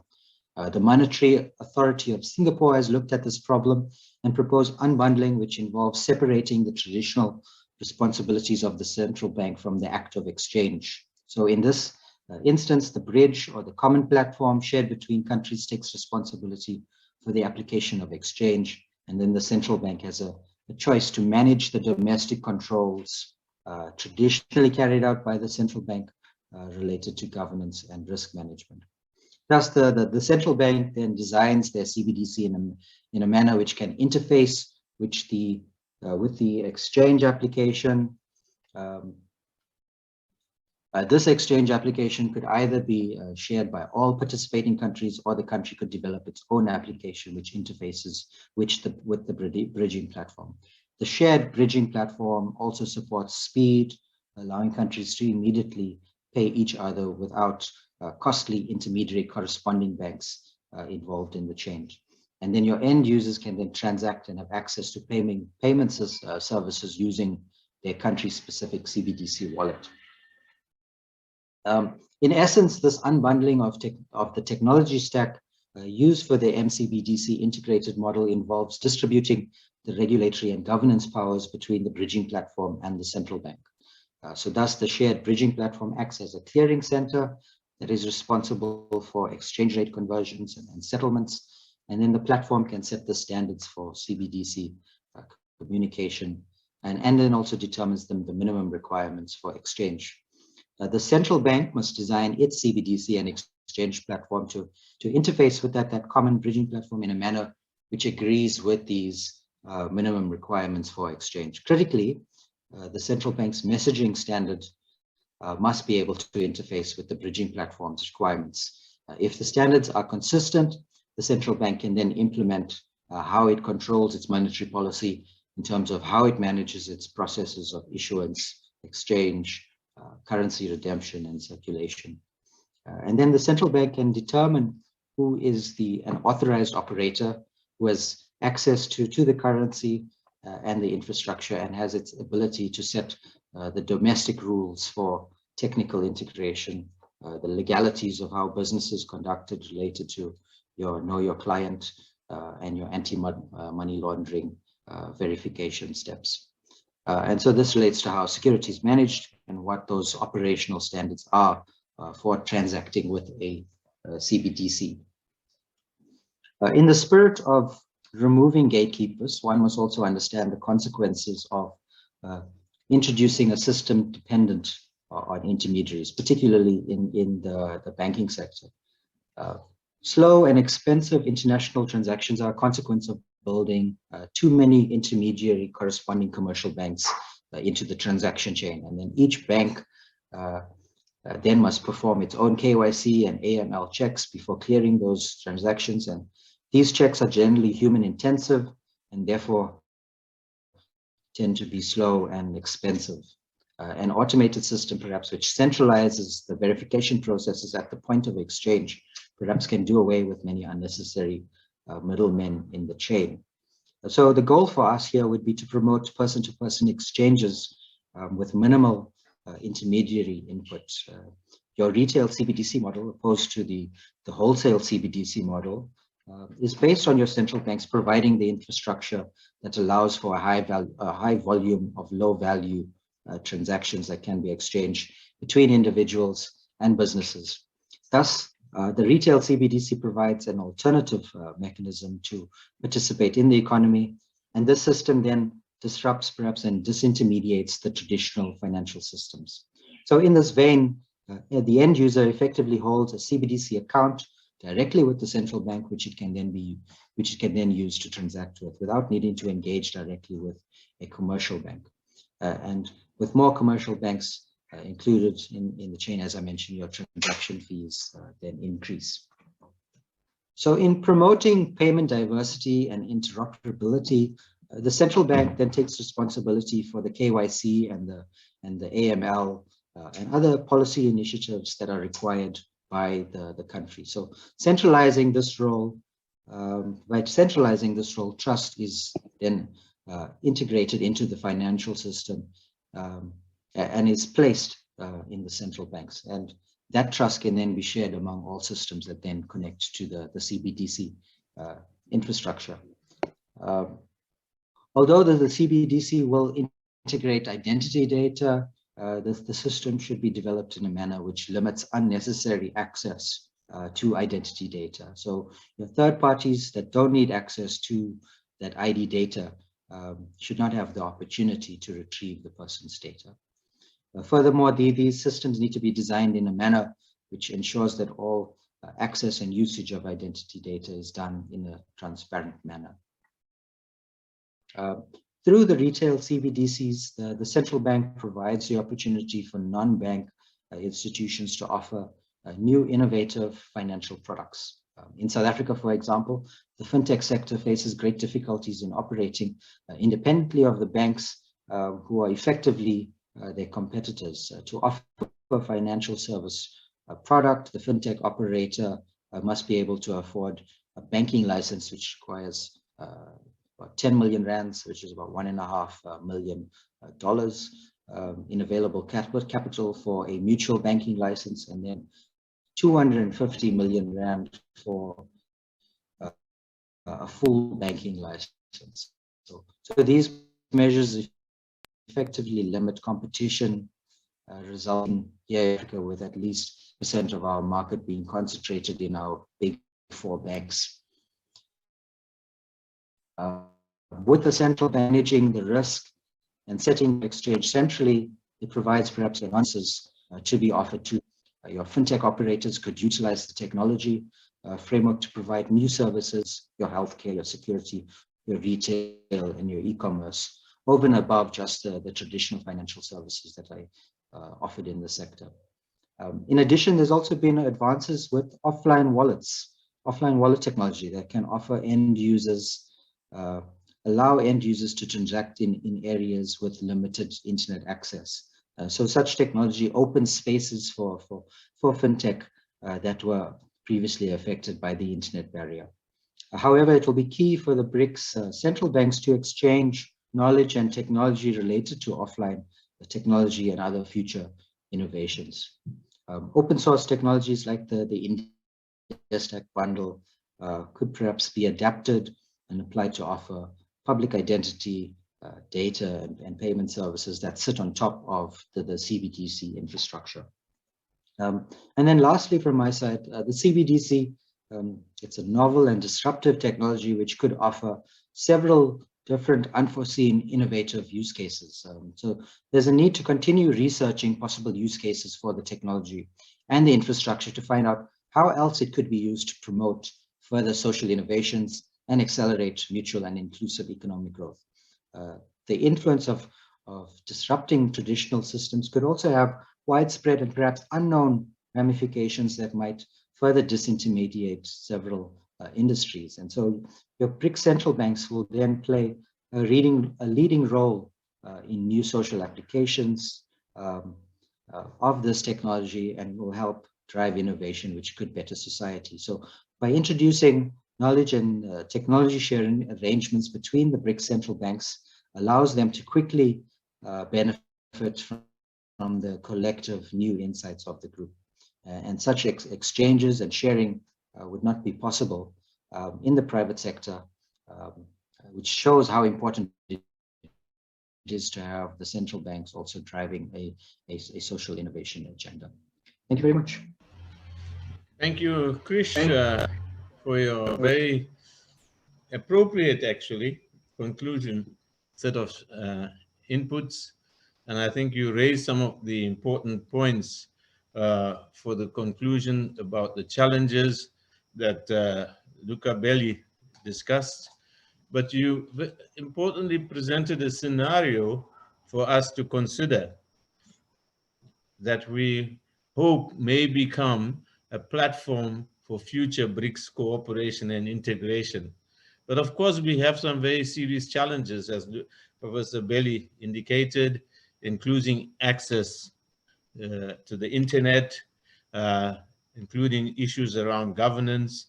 And we feel that some of these things we have to take into account within our research perspective. And I think you, as one of the members of the research team, would be able to take that into account. And now, before we go into the acknowledgements and the thank you session, I'd like to just open the floor briefly for some questions. Krish will list some of the questions that are here, but we won't take too many because we didn't have tea today, so many people are perhaps hungry and need a bit of a break. And so I will just let you, all the participants, pose a few questions. We can take 5 questions for a start and then see where we go from there. Okay? So just put up your hand or indicate somehow so that we can pick it up. We have 2 questions. Irina? 2 hands. Yeah, Irina and Shivana. Thank you very much indeed. I would like to thank cordially. Unmute. Actually, I have unmuted myself. It goes well, yeah? Thank you very much indeed for extremely interesting meeting and for the materials that we had the privilege to listen to. My question is to Krish Chetty. And just with the presentation, it was mentioned by Chris that there is a need for radical changes. What do you think is the main factor that can accelerate such kind of changes? Thank you very much indeed. Second hand. The second question from Mr. Narayan.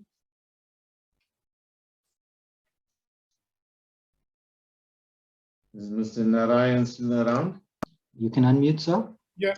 Unmute. So, how we have something called BRICS Bank organ. I'm also, from the time I heard this BRICS, then, I was really kind of get involved. And I actually worked for the Bank of England for about 7 years, and I'm 30 years, I'm in a banking section.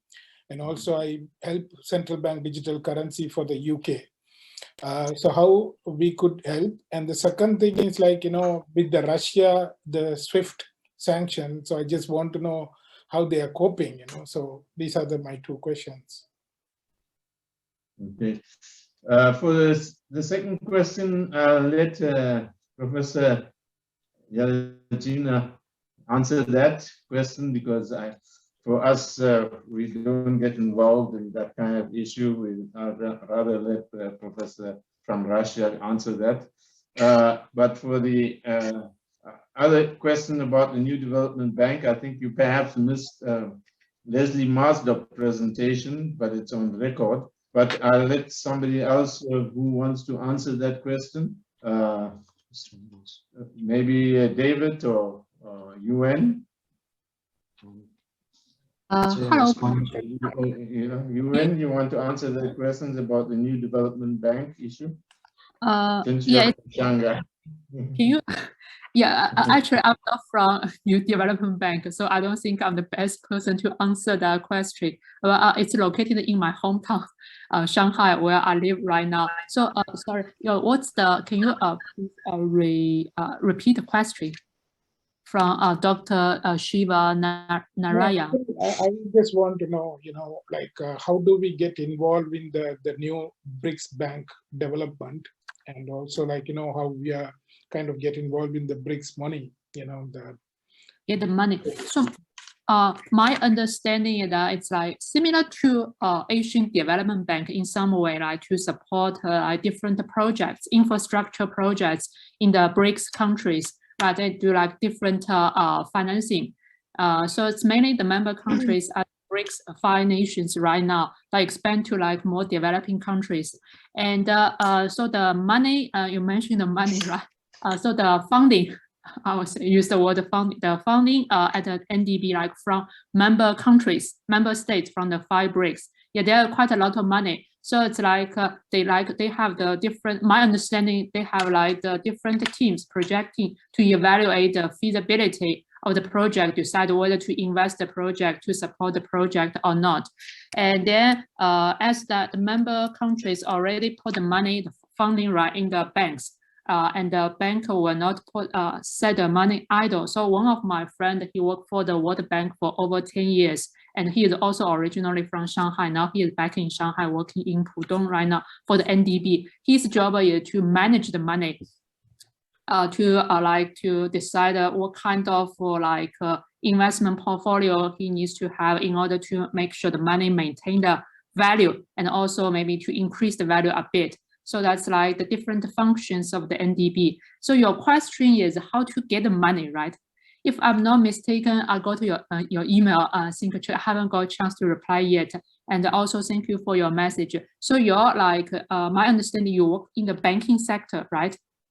Yeah, actually I am from India originally, but I'm in the banking sector for 30 years in UK. So, I'm very keen to be, I'm really glad that, this initiative has started as BRICS initiative.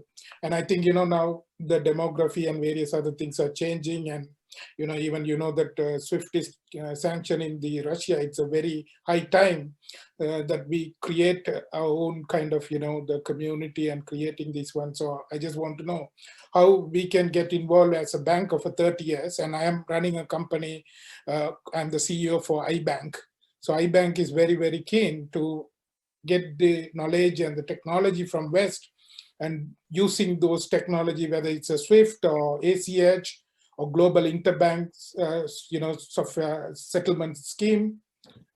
So that is what I really wanted to say, how we can work with the East, basically, the Asia and the East, and taking the Western part and, fix it in this side. So. Okay. Yeah. Sorry. Can I speak? Yes, I think Irina, you can speak. I would like to thank Dr. Narayan with the reasonable question. It's really just a burning point, and there are a lot of different declarations concerning SWIFT sanctions including, and so on and so forth. The thing is that Russia is not suffering from that. More than that, we consider that if we don't use SWIFT, there is no information concerning money circulation, because at the moment only SWIFT company as a private one knows what is the volume in different currencies goes around the world. And it goes without saying that it's risky to have only one payment technical platform. Just Russia has entered SWIFT in 1985. Between that, starting from 1963, as I have mentioned, we had the so-called ALA digital system of the convertible ruble currency for Comecon countries, and it went just around different countries through central banks and through the bank that was the agent for such kind of operations. We have the national currency system within the central bank, and the cooperation with central banks of our partner countries is developed. Then we have agreements with our partner countries' payment systems, such as Union Pay and some others, and it's also the possibility to use such kind of a vehicle. And as you have mentioned, the new development bank and probably some other financial institution can play a definite role in setting up the activity of the central bank's digital currency payment system, and with its just clearing aspect. There is the possibility, but there is a necessity to go to sit at the table and to speak about harmonization of rules, the technical background, and it's just the time. It is a very good possibility, well, just to develop this project. Thank you very much indeed. Thank you. Thank you very much. Now, Chris has got a list of questions that came in writing, and he will just read them out and respond to Irina's question first. Yes, thank you, Chair. So Prof. Yarakina asked, what do I think would be the main factor that could drive this acceleration of change? I think this conference comes at an optimal moment, because, as we mentioned, all the BRICS countries, many countries around the world are considering CBDCs. They're investigating it, they're trying out different pilot projects. And so we're thinking quite extensively about how do we introduce the new technology. But we're at that moment now where it's new foundational technology which could introduce great change. And so that's why we've made the argument to say this is the point where we start integrating these thoughts about financial inclusion, integrating these thoughts about cross-border payments and so on. And so how can this technology actually be used to facilitate those sorts of use cases? I want to give you an example. I read a statistic recently related to the development finance sector. It was something like about 87% of all money that gets donated does not reach the people that it's actually donated to. The money goes into the chain. There's so many different intermediaries that are there. And so you only have about 13% or perhaps less that actually reaches people that are in need. This new technology perhaps gives you the opportunity to transact directly with people that are in need. So if we do build those systems that sit on top of these sorts of exchanges, you can have a direct transfer process. But it's very important, I feel, that we start trying to think of these problems now and figure out how we actually go about solving this. So I feel like this conference comes at that really optimal moment where we can start sharing our thinking about how we start providing the foundations for a new system. Let me take this opportunity and then go through a few questions that have been raised in the chat. A few of them have been posed to me privately. The first one, someone was asking about, will we share the materials that were presented today? Yes, we will. We'll put the material up on the website that we've created. We'll also be sharing the recording of this webinar online as well, and so we'll give you, everyone that's here today, we'll give you an opportunity to access that. Jeffrey Mogoroso has posed a few questions to me privately. His questions relate to the digital access problem, and I think he's spoken to much of the questions that I asked, is how do we integrate people that are offline, people that don't have access to these technologies, how do they start to participate in that? So if I can quickly just answer those, I think some of the offline capabilities that we've spoken about would be the first step, but I do feel much more needs to be done so that we drive internet access on that particular point. I'll scroll down a bit more.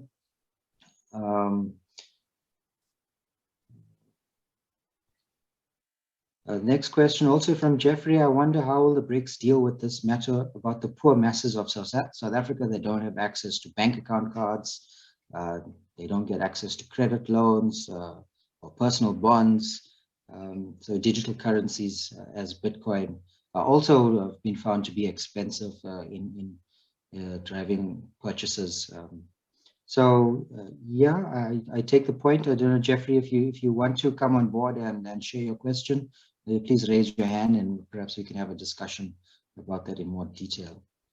Dr. Narayan has, I think, raised his point, but he did ask how will BRICS Money and BRICSBank.org get involved with BRICS nations? How is Russia coping with the SWIFT sanction? How do we work on the global interbank settlement scheme? I think you've raised those questions verbally.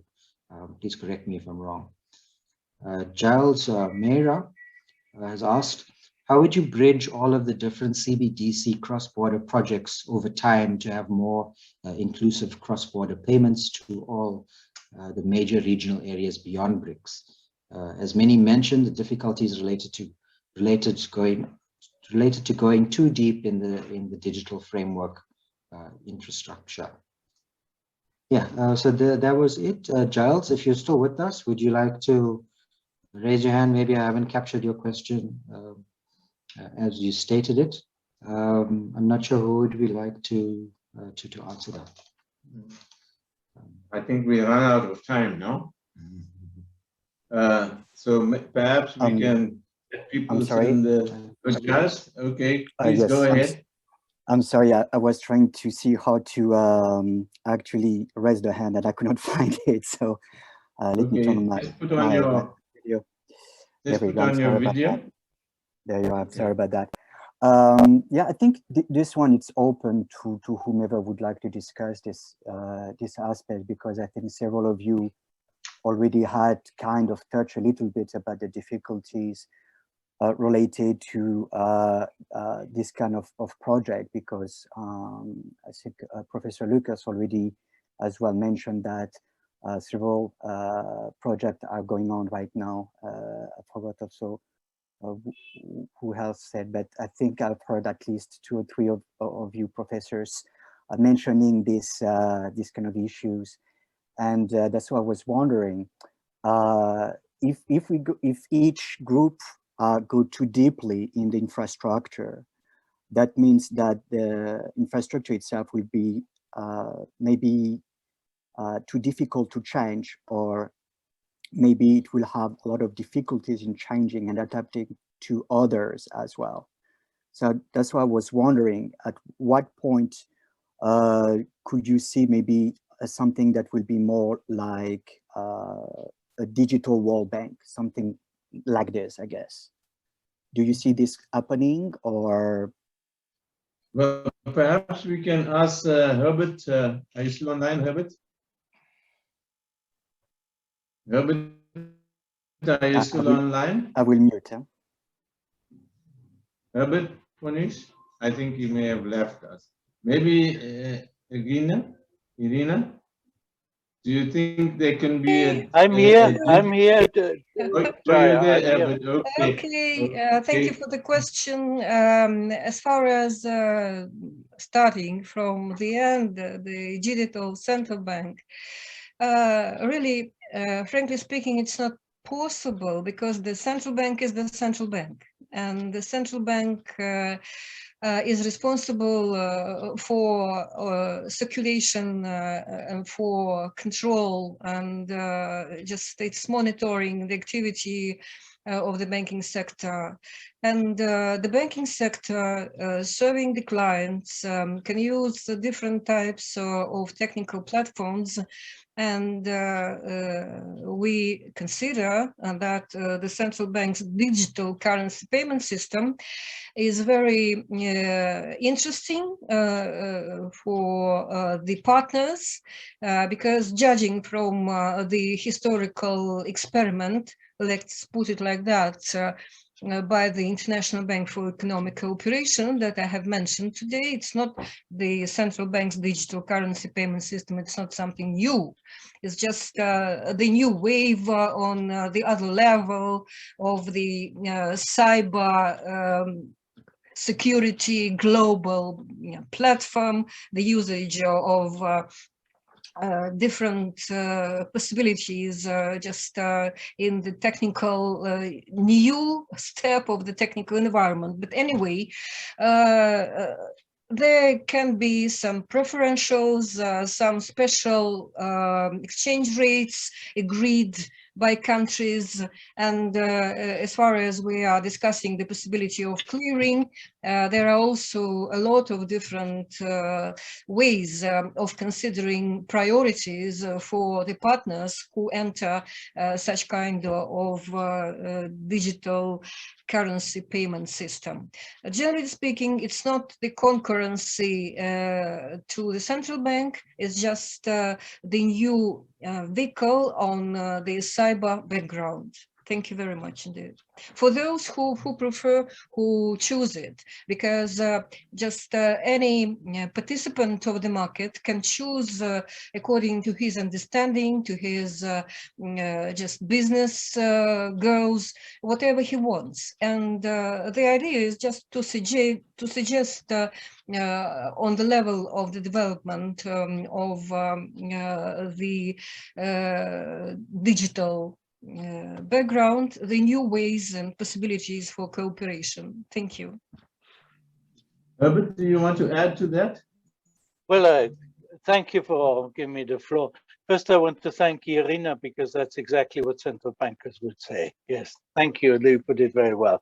Let me address the first issue which was raised. And the first issue was the deeper you develop your domestic system, is it going to be more difficult to harmonize with other systems?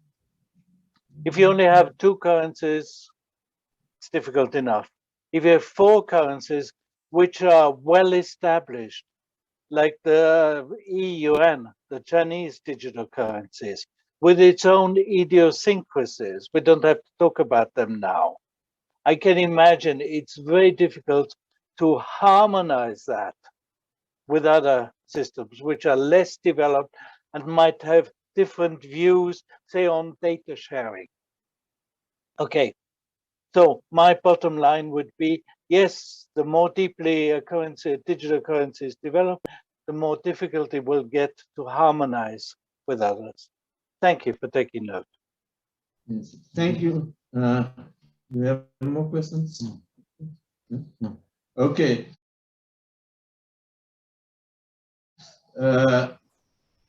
I think we have come to the end of the questions and answer session. We would respond to perhaps maybe we could take a group photo. If you could all raise your hands and say hi, especially those who participated. I'm not sure if they are all here. Then we could all take a group photo together. UN, Dai, I don't know if David is still around. Okay, that's fine. We will get them. We will get it from the recording. Thank you very much, everybody, for participating. We will now call on the director for Zheijang University, Sally Shen, who's from China, who will propose a vote of thanks for everybody who took part in here and all the sponsors and the organizers. Sally, welcome. It was nice to have you here and nice to have the team from Zheijang University. Thank you very much to the university. Hand the floor over to you. Thank you very much. Thank you very much, Professor Jaya. Thank you. And I saw Herbert, I saw Chris, as long time no see. I miss you very much. So first of all, I would like to thank to the South Africa BRICS think tank for the big support for hosting this event. And in addition to the support we've received from BRICS think tank committee members, and we also would like to give our great appreciate to the colleagues from New Development Bank for joining us today and sharing their views and expertise. And we also would like to say thank you to Nelson Mandela University and Zhejiang University International Business School. And also we would like to thank you all to our speakers for their contributions and the participants who joined the discussion today. And I thought it was a very successful event. Thank you, Professor Jaya, for hosting this, and thank you, Chris, for preparing all the details. Thank you all. Thank you very much. Thank you, Sally, and thank you, Krish, and thank you, Ronnie, and all the speakers, Irina, and all the people who participated from the BRICS countries. And I think we are now going to say bye-bye to you, and hopefully we'll be able to produce a good research document, which we will then share and perhaps call another conference at the end of the research project, perhaps towards the end of October. Thank you very much, and bye-bye. Look after yourselves and be safe. Thank you. Thank you, Jaya. That was great. Thank you. Bye-bye. Thank you. Thank you. Bye. Thank you. Thank you, Professor Jaya. Thank you. Bye-bye, Jaya. Bye-bye. Bye-bye. Bye-bye. Bye. Bye, colleagues. Bye. Thank you, everybody. Have a good night. Bye-bye. Bye, Janice. Bye. No, Bisa. Bye.